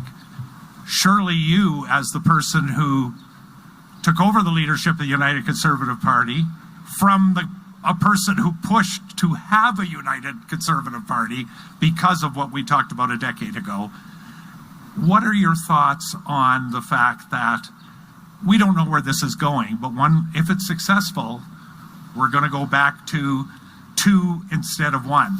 Well, as I mentioned, it's in elections law. It was my predecessor who passed that, saying that the name of the former legacy parties of the UCP could not be registered as new parties, and that is so that we do not have confusion for voters. And so we're going to raise that with the elections officials and remind them that that's what the law says, and we would expect that the law will be followed. What I would say is that we have always had multiple parties on the ballot. Even last time around, if you go and look at the number of parties that were on the ballot, I think there were 4 or 5 or 6 different conservative parties that were listed there. And I think our success demonstrated that people like the United Conservative Party. They like what we stand for. They like what we're doing. They want to vote for us. They've been voting. They've supported us in record numbers. We've had the highest attendance and highest revenue-generating leaders' dinners this year. We are out fundraising the opposition NDP, I think, by 3 to 1. So I feel like those are the measures that I am looking at, and we'll be prepared to make our case in the next election, no matter who ends up being on the ballot. Well, these 2 people were part of your caucus, and now they aren't, and we won't relitigate that. I guess we don't need to. But what is interesting is if we take a look at what the actual rules are, which is worth doing, because from the relevant legislation, the chief electoral officer shall not register a political party if in the chief electoral officer's opinion, if in the chief electoral officer's opinion, the name or the abbreviation of the name of the applying party so nearly resembles the name or the abbreviation of the name of a registered party as to likely be confused with the name or the abbreviation of that registered party. So PCAA would have to look a lot like UCP. A1, the proposed name was the name of a registered party whose registration was canceled or whose name was changed since the last election. Last election being just a year ago. Well, that wouldn't apply here. Other than in relation to the registration of a successor party, the proposed name was the name of any registered predecessor party or so nearly resembles the name or the abbreviation of the name of any registered predecessor party as to likely be confused with the name or the abbreviation of the name of that registered predecessor party, or the proposed name or abbreviation is unacceptable to the chief electoral officer for any other reason. A2 might get him. It might get him. But the question that has to be asked then is, if the name is so completely unusable, why was it that the chief electoral officer approved the name to be reserved? People have tried to register party names, and it's been said, no, you can't register that name. But it is, with an expiry date of November 26, 2025, a reserved name on the Elections Alberta website. So there's still some questions that need to be resolved. And this is where we're going to turn to a CBC story, because this one kind of acknowledges the complexity that's involved here. This was posted on July 2nd, 2025. And it refers to Smith not liking it. Smith questioned whether the PC Association name could legally return because elections law restricts reusing the name of a predecessor to a merged party like the UCP. An Elections Alberta spokesperson wrote in an email to CBC News that the chief electoral officer would make a final determination on the party's proposed name during the registration process. So, balls in the air still. Going to be interesting to see how it plays out. Going to be interesting to see whether or not Pete Guthrie and Scott Sinclair are able to move the bar as far as they need to. And this brings us to we got to talk about the book bans again. And I don't believe that I have any audience members that are under the age of 18. But there's going to be some language that gets used here. So conduct yourselves accordingly.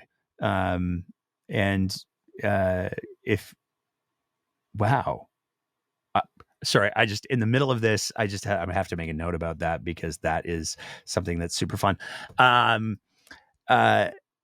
The book ban happened, and it was kind of front loaded because on the same day that that Danielle Smith launched the Alberta Next Panel, she decided to reframe the whole conversation, and she used a very incendiary word to describe the books. And we've talked about it. We re-upped both of our big episodes on the book ban on Friday. It should be the last episode before this one on the YouTubes or on the podcast thinger. The use of this word is not accurate, but here we go. Did you find this survey result concerning? I have to wonder if the individuals who responded that way had a chance to look at the materials.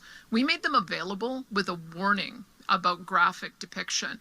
And if we have to make a warning label for adults to observe materials, then it should be pretty obvious that 6 and 7 and 8-year-olds shouldn't be seeing those materials. There's no benefit in giving graphic sexual material to children before they're old enough to understand what they're seeing. And that was what the policy is all about, is that we're looking to make sure that there's age-appropriate materials to teach kids about the basics of sexual reproduction at the right age in the right way. And some of those materials were clearly inappropriate. In fact, some of the books even said in the warning that they were not intended for an under 18 audience. So I think that we've taken the prudent approach, and I would hope anyone who has any doubt should go online and look at the materials for themselves. I think they would come to the same conclusion we have. So out of the gates, no. None of the books that were highlighted said they were inappropriate until the age of 18. We went through all of those books. There was one that was 16, but to say that there was one that was like, 18. No, nobody under the age of 18 should be reading the book. That is not, we have not been able to validate that at all. So that's an important piece of context. Before we get into the press conference, this whole announcement has been a shit show, if you will, because it was announced that there was going to be an announcement about the book banning.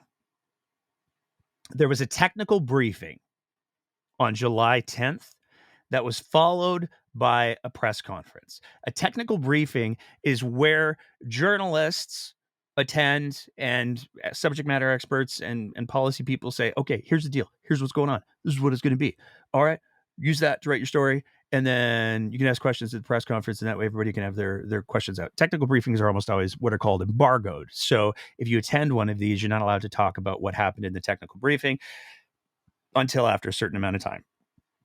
You have to sign a little waiver saying as much. And if you don't follow those rules, you'll likely not be allowed to attend any of those again. Now, something about the technical briefing led reporters to believe that the ban was far more reaching than it actually is. To be clear, it's very, very far reaching, offensively so, ridiculously so. And we'll talk about that in a second. But it started off badly because more than a few media outlets released a story. We're going to throw up the screenshot that we have of the Globe and Mail that stated all books with explicit sexual content will be removed. But libraries will also no longer be able to provide students in grade 9 and below with any material that contains non-explicit sexual content, such as the depiction of bodies with references to genitalia, menstruation, puberty, or romantic relationships, including hand-holding and kissing. So that's the first thing that we have to address, because that went out because of the things that were produced in the technical briefing, presumably. That's what some of the journalists have said anyways. Let's take a look at what actually is included in the ministerial directive, because it's important. And one of the pieces that's really important is the definitions. So one of the terms is explicit sexual content. This means content containing a detailed and clear depiction of a sexual act. And then it provides some examples. It does not include non-sexual content, non-explicit sexual content, or any depiction or of any nature contained in religious texts or scriptures. So explicit sexual content out. There's some other definitions we got to talk about, because there's a definition for non-sexual content. It means content that is not sexual in nature, but includes, is not limited to, a depiction of bodies, body parts, or physical contact related to medical conditions, examinations, or treatment, a depiction of bodies, body parts, or physical contact not of a sexual nature, but related to biological functions or processes involving genitalia like puberty, menstruation, pregnancy, or breastfeeding, a depiction of sexual acts or any biological function or process that is for information and is not narrative, such as a description contained in technical or reference materials, such as dictionaries or encyclopedias, a depiction of non-sexual activities that may be related to sexual acts or romantic relationships, such as kissing or hand-holding, indirect references to sexual acts, or the implication or suggestion that sexual acts have occurred or are occurring. Bouncing back to the first slide we just showed you, non-explicit sexual content means content containing a depiction of a sexual act that is not detailed or clear, but does not include non-sexual content or any depiction of any nature contained in religious texts or scriptures. So again, the big thing is if it's in a religious text, it's okay. The school authority must not permit any children or any students enrolled in a grade level below grade 10 to access school library materials containing non-explicit sexual content. So again, we've got a boatload of different definitions that are going on here, and it's very easy to understand how they could be misinterpreted. The stories went out. Demetrius Nicolaides ended up tweeting out a statement saying, here's what's allowed, here's what's not.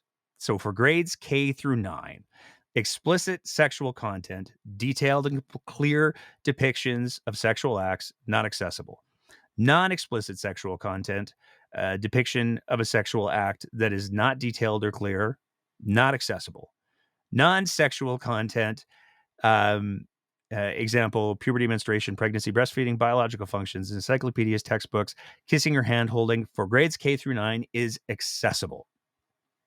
For grades 10 through 12, all the same things. Explicit sexual content, not accessible. Non-explicit sexual content, if it's developmentally appropriate, that's allowed. That's depiction of a sexual act that is not detailed or clear. And non-sexual content, all of the puberty, menstruation, the academic sexual content, that is accessible from grades 10 to 12. And here's where I'm going to throw in an unscripted bit.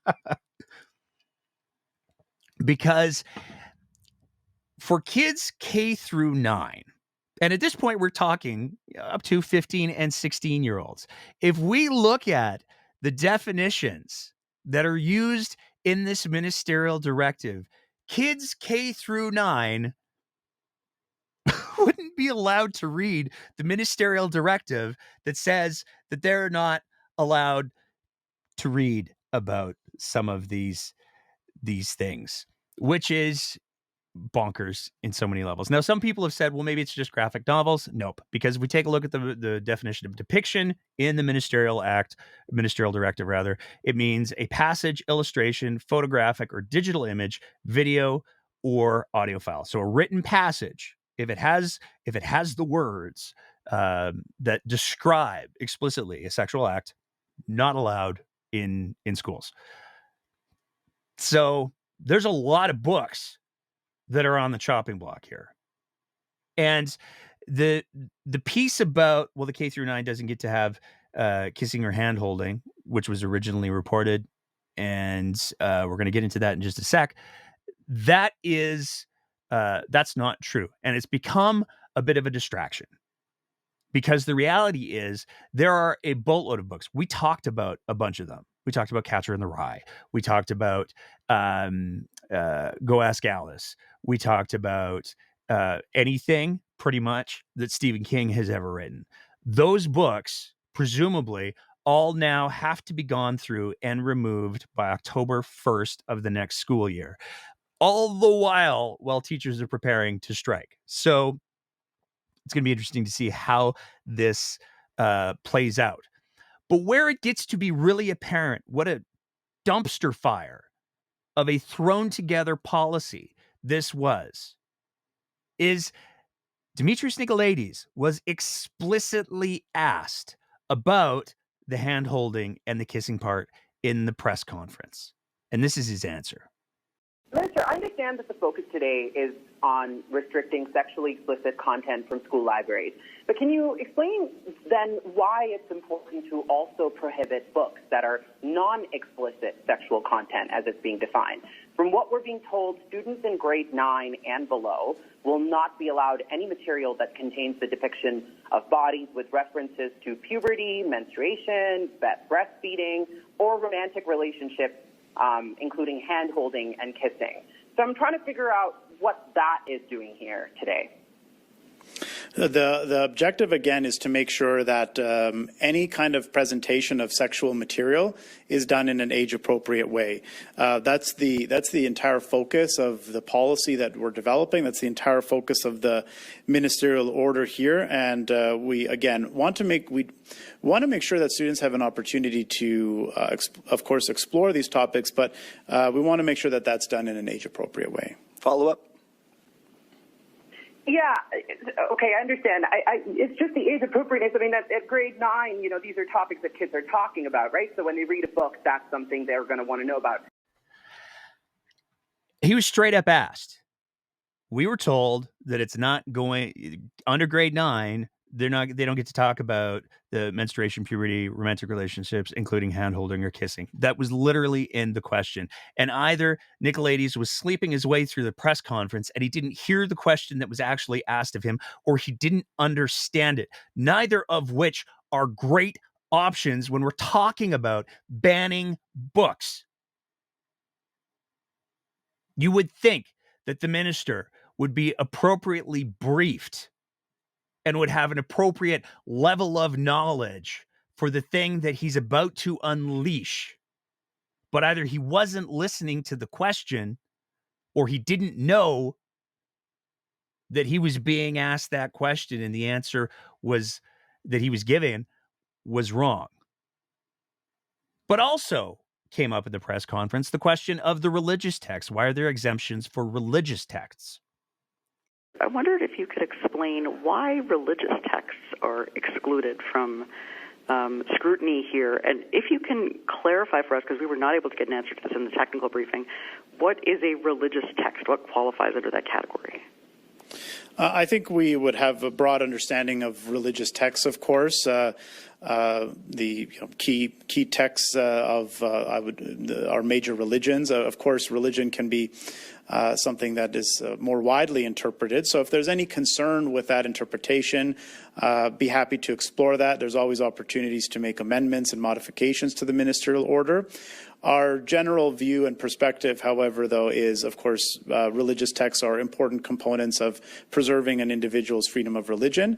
So we want to ensure that that material is not being limited as a key component of someone's religion, faith, and practice. So freedom of religion gets a pass. Freedom of expression, when it's age appropriate, does not. And this is the other piece of the conversation that's really, really important to highlight, because there are the bad faith hacks out there who have tried to take the line of anybody who's saying, whoa, whoa, whoa, whoa, whoa, we shouldn't be banning books that are age appropriate for age appropriate demographics. They're trying to say kids should be viewing, well, they're trying to show the kids the bad things and corrupt them because they've all got their... No, that's not what it is at all. If a book is age appropriate for an age and a kid wants to read that book, that should be the end of the conversation. But it's not. And apparently freedom of religion is a get out of jail free card when it comes to the depiction of explicit sexual acts, because that's what it's been given the exemption for. It's being given the exemption for if it's a religious text that has explicit sexual acts. Yeah, we're still going to let that happen. So you have to wonder, what's the priority here? What's the balance that's being struck? Are we trying to protect kids from the explicit things, or are there certain circumstances where those explicit things in the proper context with a proper age are appropriate? Because the argument seems to be, well, if it has to do with religion, then it can be appropriate. And that shouldn't be the only circumstance where an age-appropriate content should be accessible by the appropriate ages. I could go on forever about that one. But there were... If you thought it was bad that Nicolaides apparently hadn't read the contents of his own ministerial directive to the point where he wasn't able to answer the question about whether or not this stuff is going to be blocked for kids under grade 9, it gets worse. I'm just wondering if you personally read the 4 books that kicked this whole thing off. I have not. I'm struggling to find the time to read a quarter of any book, let alone 4 books, but I haven't had the opportunity, no.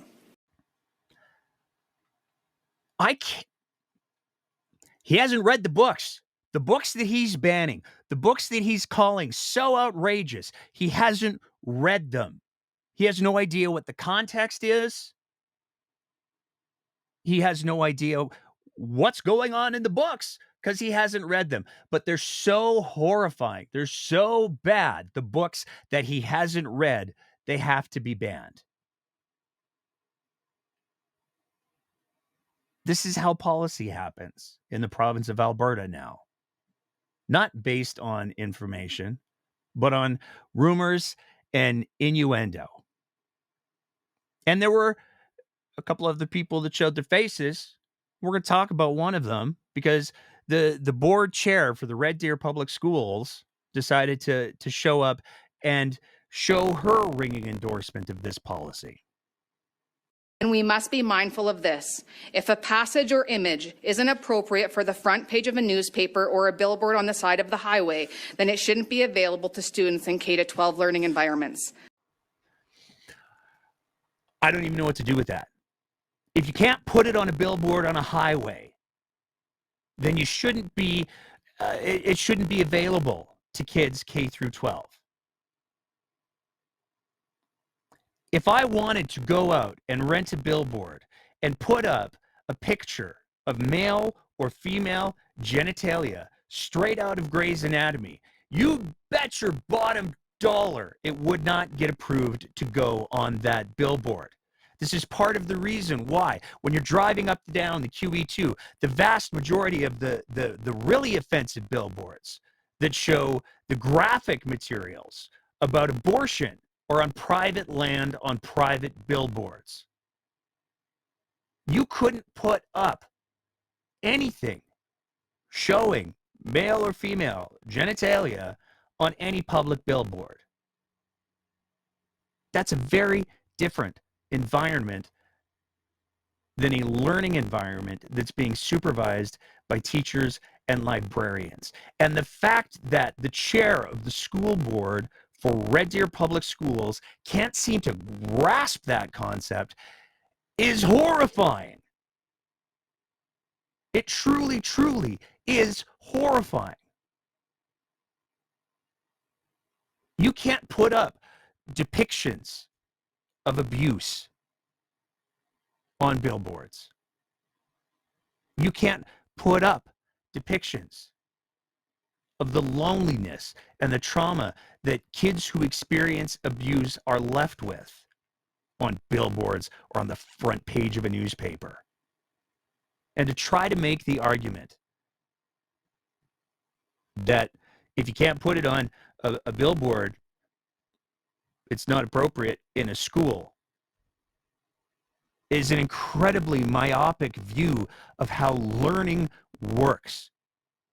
Do I personally believe that I should be able to put a billboard with the matching male and female genitalia from Grey's Anatomy or any other anatomy book? No, of course not, because there is a reasonable likelihood that there's going to be kids too young to grasp the context of that who maybe get a little bit confused by that. But that's not what she said. She said if you can't put it on a billboard, kids from K to 12 should not have access to it.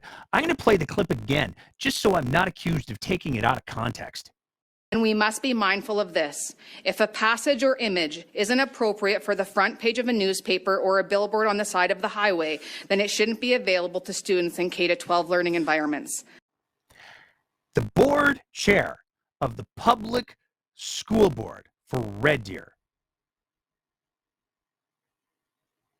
that is not somebody who is there to make sure that kids, I'm sorry, kids in Red Deer, or even parents in Red Deer, that is not somebody who's there to make sure that kids in K through 12 are getting age-appropriate materials. That is a zealot. And in a second, I'm going to prove it to you. Because one of the questions that was asked of Minister Nicolaides is whether or not, why didn't we get to see a book ban list, Minister? Can you please explain why a list of books has not been provided today beyond those four mentioned before? And again, authors for which take issue with their novels being called sexually explicit or age inappropriate. Well, just on the last point, I know the author of the one book, I believe the title was Gender Queer, stated that she believes her material should not be available to children. I'm not sure about the authors of other books. I guess there's varied opinion and perspective on that. I don't have the authority within the Education Act to direct a school board to remove a particular book. I don't have that power. I don't have that authority. I don't believe it's necessary to make any kind of legislative changes to give the minister that kind of power and authority. But I do believe it is necessary and appropriate to provide guidelines.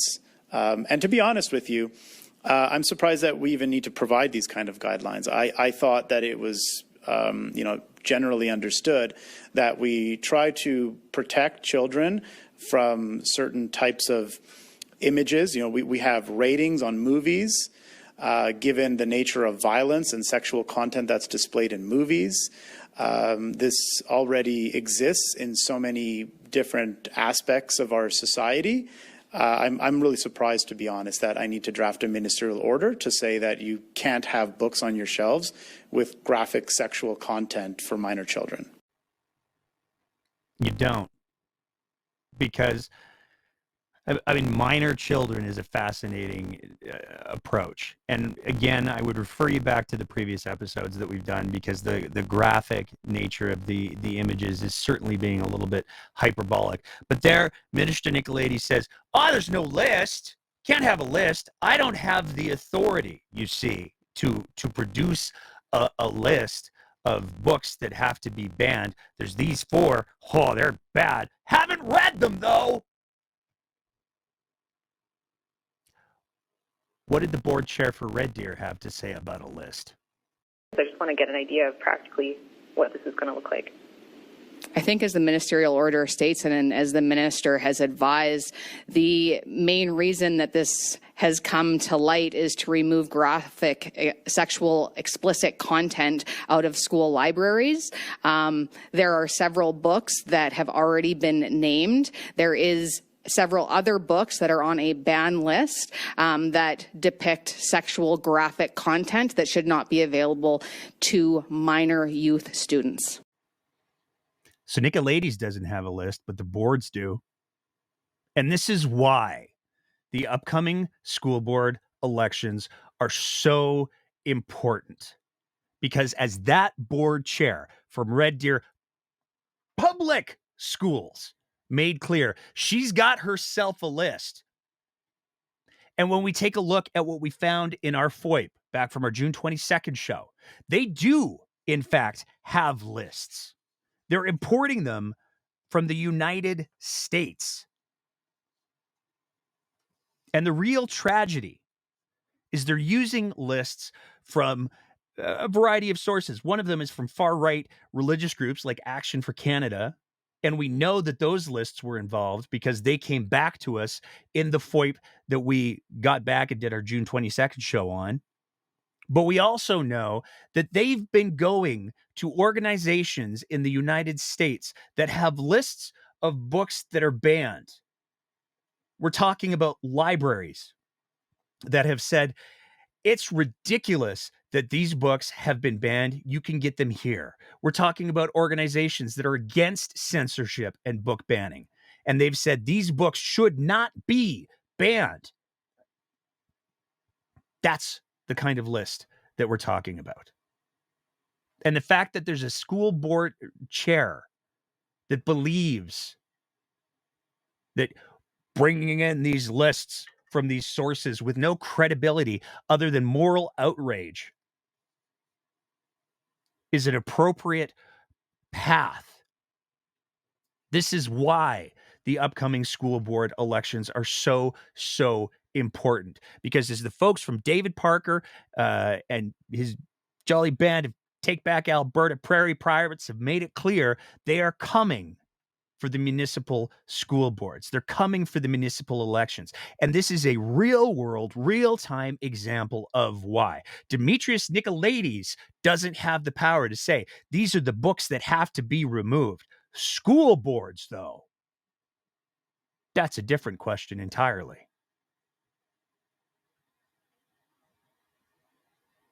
The upcoming school board elections are so critically important for our kids' ability to access age-appropriate material. But if the experts have said it's age-appropriate, if the teachers have said that it's age-appropriate, if the librarians have said that it's age-appropriate, if the publishers, if the authors, if the child psychologists have said that there are works that are age-appropriate, then it is not the business of a politician who can't be bothered to read the books he's banning, or a school board trustee who's too busy importing American rage bait. It's not their business to say all of these expertise with their training, they're wrong. I read on an angry website, therefore I'm punishing everybody. But the rhetoric clearly hasn't cooled down, because here's Danielle Smith on your province, your premier yesterday. Well, I don't know. Pornography is a real problem for young adults. It's so accessible, and I don't think 7-year-olds should be exposed to pornographic images. Here's the thing, Wayne. If I am not permitted to describe to you the kind of images that 7-year-olds are seeing because it would offend your audience, then we shouldn't be showing them to 7-year-olds. I would encourage anyone with the parental warning label that we have online, go and look at the images yourself, and you'll be scratching your head wondering how it is any of these books ever got into elementary schools in the first place. So yeah, I think it's important that we make sure that young children are exposed to age-appropriate material only, and that they're not exposed to pornographic images early. But look, we've got other issues regarding education, underfunding, overcrowded classrooms. Where do you draw the line? What's the balance? Oh, well, I draw the line that you shouldn't have pornographic images shown to children. I just think that's pretty straightforward. The older that you get, and obviously once you get to be of age, you're able to experiment yourself. But when you're 7 years old, I think it's time for us to have a little bit more of a protective environment towards our kids, and that's what we're going to do. So there's no evidence that any of the materials that we're talking about were shown to 7-year-olds. There's just no evidence of that. There is as we discussed in our June 22nd episode, there are some schools that have huge age ranges in them. But the notion that a 7-year-old kid is hanging out in the library completely unsupervised and finds one of these books it's simply, there's no evidence for it.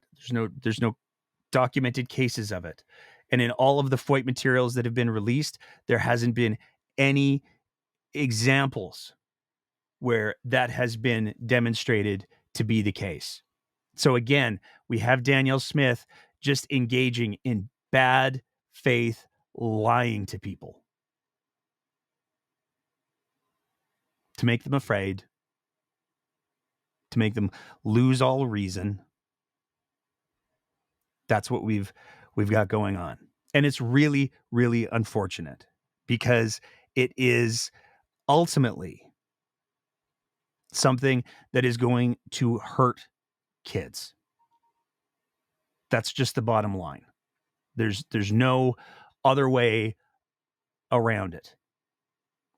And it's really unfortunate, because when you have materials that have been vetted by experts, and those experts have said for the appropriate ages, these materials can be of solace, they can be helpful, they can educate kids to recognizing when they're being abused. All of this stuff is critically important.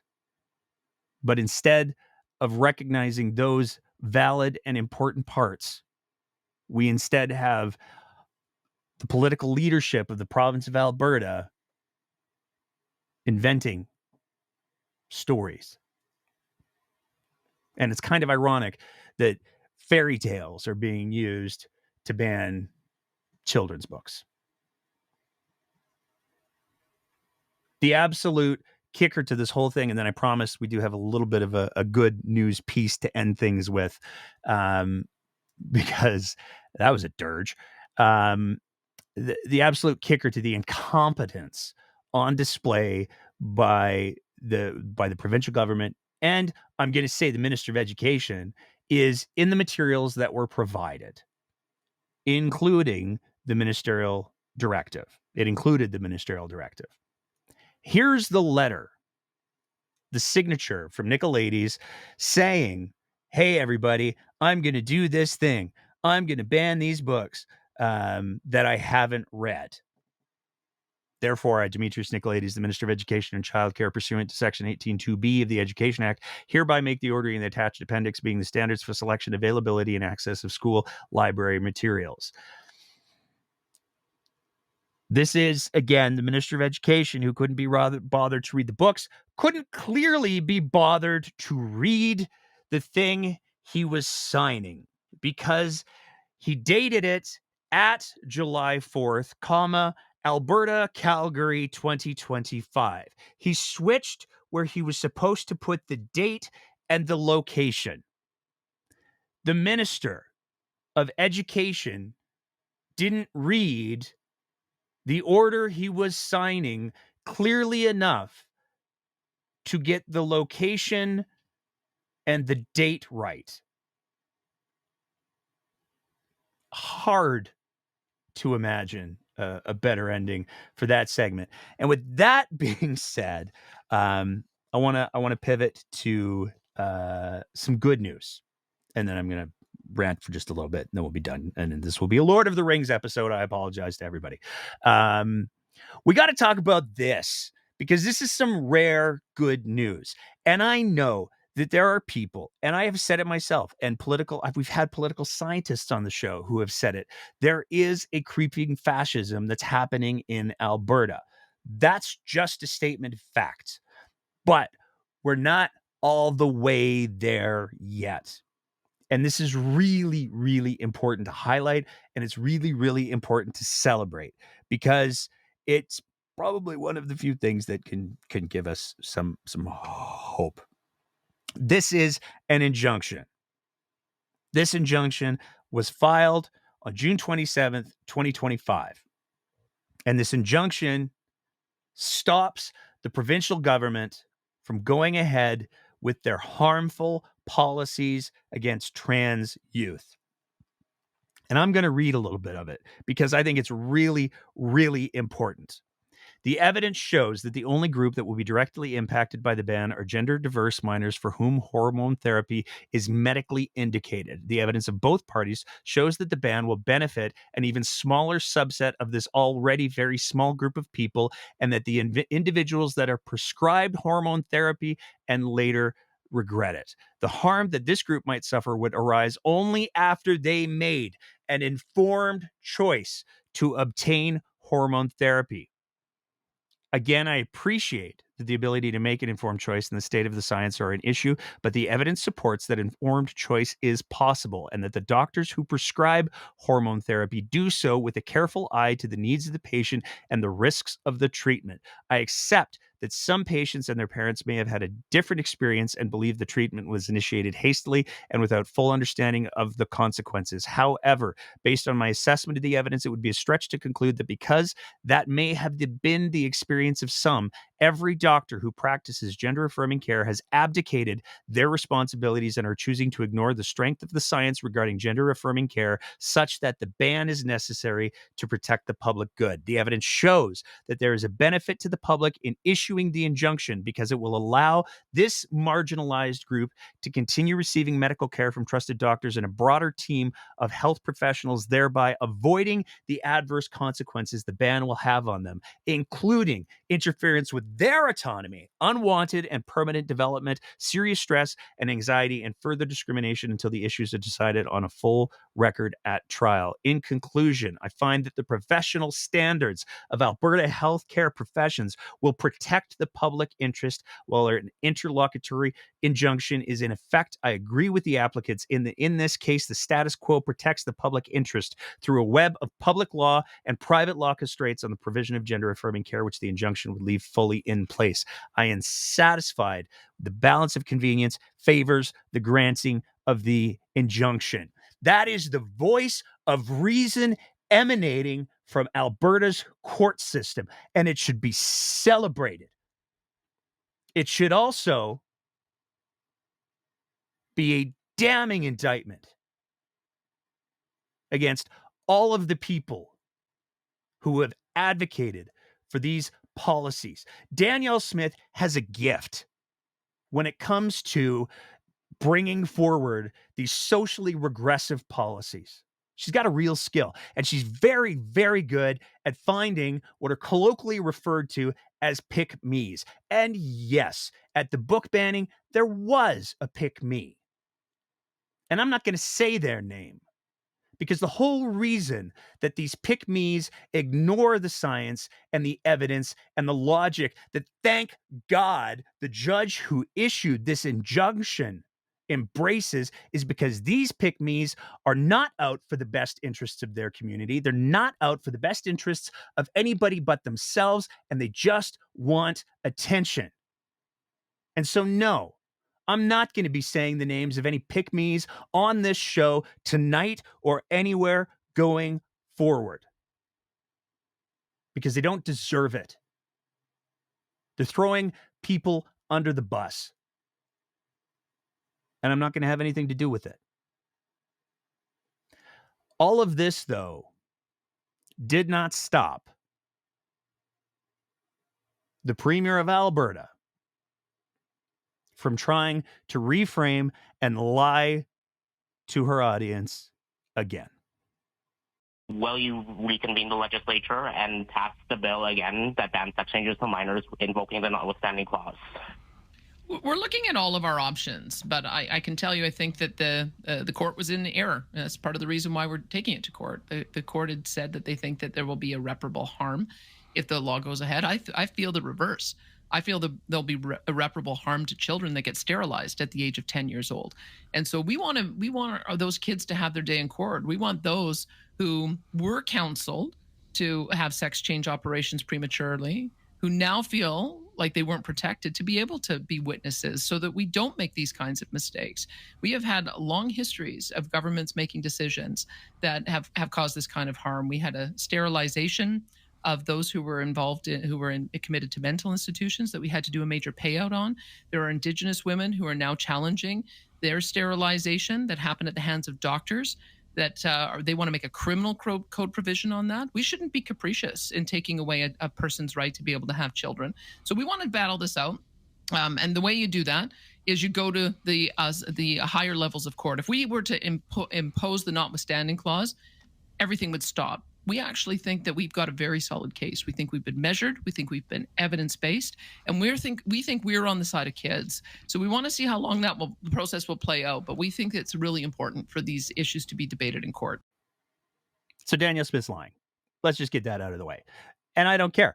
Earlier I was like, maybe she's lying. Maybe she just isn't truthing well. She's lying here. No kids have been getting sterilized at 10 years old. It simply doesn't happen. Puberty blockers are reversible. That's the ball game. That's the science. That's the evidence. Danielle Smith can make up whatever little story she wants to, but it doesn't change reality, except for the people that believe her, I suppose. No kids are getting sterilized at 10 years old. The government didn't take it to court. The government wrote the legislation, and then some families with the support of Skipping Stone and a gal took it to court, and they won their injunction. And an injunction like this, written in the compassionate way that it was, should be the kind of thing that gives a person who's pursuing something like this pause. Am I doing the right thing? Am I doing it for the right reasons? Is the judge correct that there are all of these mechanisms in place, and that in order for this legislation to make any sense, I would have to assume that doctors and physicians and psychologists and psychiatrists are maliciously going out of their way to counsel kids and their parents to do something that goes against every oath that they've ever sworn. That's not what Danielle Smith's doing. She's telling more stories. And then she's trying to say that the sterilization of kids, which isn't happening, is the same thing as what happened when there was the forced sterilization of handicapped folks and Indigenous people. Those were forced. There was no informed consent. There was no choice. It was a violent act forced on those people against their will. And for Danielle Smith to compare supportive care under medical supervision using the best science available with the forced sterilization of vulnerable groups is only Danielle Smith showing her hand. She has no argument left, so she's just going with the raw emotional arguments that she thinks will get people fired up. And that is well beneath what Albertans should accept and tolerate from somebody occupying the office of Premier. But the good news is the courts worked. As long as the courts are still providing that voice of reason against the insanity emanating from the Premier's office, we haven't gone full fascist yet. And that is something to be celebrated. And that's what we got. That is our very long show. Thank you to everybody who stuck around for almost 2.5 hours now. Couple of things that I want to clear the air with real quick. Next weekend, we're bringing back, we're evening the scoreboard. We got Dr. Dwayne Bratt coming back. He's weighing in on a lot of the issues that we talked about tonight, and a couple other ones, including some of the weirdly provincial federal stuff that's happening with the Pierre Poilievre by-election, as well as a couple of other things. It's a really great conversation. I'm very excited to present it to you. It'll be up for our Patreon supporters in just a couple of days, but that's coming up right away. We got another, like I said earlier, like an hour and a half ago. We have another coal column that's coming. We're going to be taking a look at the history of coal mining, getting it into one little. We're not just going. We're going past 1976, where the Lougheed coal policy. We're going to go all the way into this thing in order to try to set some proper context for the greater conversation. That's going to be coming out later on this week as well. It'll go up first for our Patreon sponsors again. And the other thing is we got to ask for a little bit of help, and we're going to do all the plugs that we normally do at the end of the show. But we got to ask for a little bit of help. The Breakdown is going to be visiting. We want to do 2 live shows. We're committed. We're all in on this. We want to be in Edmonton on August 16th. We want to be in Calgary on August 23rd. We are looking for venues that'll fit 50 to 100 people. I don't know. If 50 people want to come hang out in either of those cities, that would be dope. But we're looking for venues. We need some help. We're having trouble finding venues that are available. Apparently, everybody has events going on. So if you live in Edmonton and you have a line on a space, maybe even a Denny's parking lot, I would be up for that. That we can have a little bit of a live show in. Please drop us an email at info@thebreakdownab.ca or send us a DM, whatever your preferred method of communication is. But we really want to make this happen. So if we can do a live show, fantastic. And if not, well, then we'll just find a space in a nice restaurant and we'll go there and just meet people. It'll be fun. So that's the plan. But we need help finding that space. So that's the big ask. If it doesn't matter if it's a community hall, I mean, a little theater space, cozy, that'd be great. But a little community hall would be fantastic. Anything, we'll folding chairs, whatever, we'll make it work. Let us know. We're looking for suggestions. We are, we do a reasonably good job of podcasting and deep diving on Alberta politics. Event planners, not so much. But we're going to be there. We're going, I swear, we will be in Edmonton on August 16th, no matter what. It's just a question of where. So, and we'll find something to do in Calgary as well. So there's the big ask. Now the regular plugs. If you appreciate the kind of content that we are trying to produce here at The Breakdown, we would love nothing more than if you signed up to be one of our Patreon sponsors at www.patreon.com/thebreakdownab. Price of a fancy cup of coffee or a muffin a month. It all goes towards the FOIP stuffs. It goes towards paying for a venue in a month and change. So all of that is good things. So you can do that at patreon.com. If you are somebody who is maybe not so much into the long-term monthly commitments, then you can also, you have the option of sending us an e-transfer to info@thebreakdownab.ca to help us continue to do the things that we do. Don't worry, I haven't forgotten. How's your BS detector evolved over time? I tend to be pretty trusting.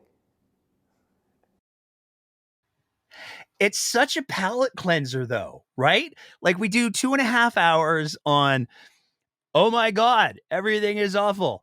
And we get to have that little bit of shared levity. I want to say a big thanks to everybody who has been hanging out in the chat for this long. This is wild. So thank you to everybody there. And that's it. That's all. That's what we got.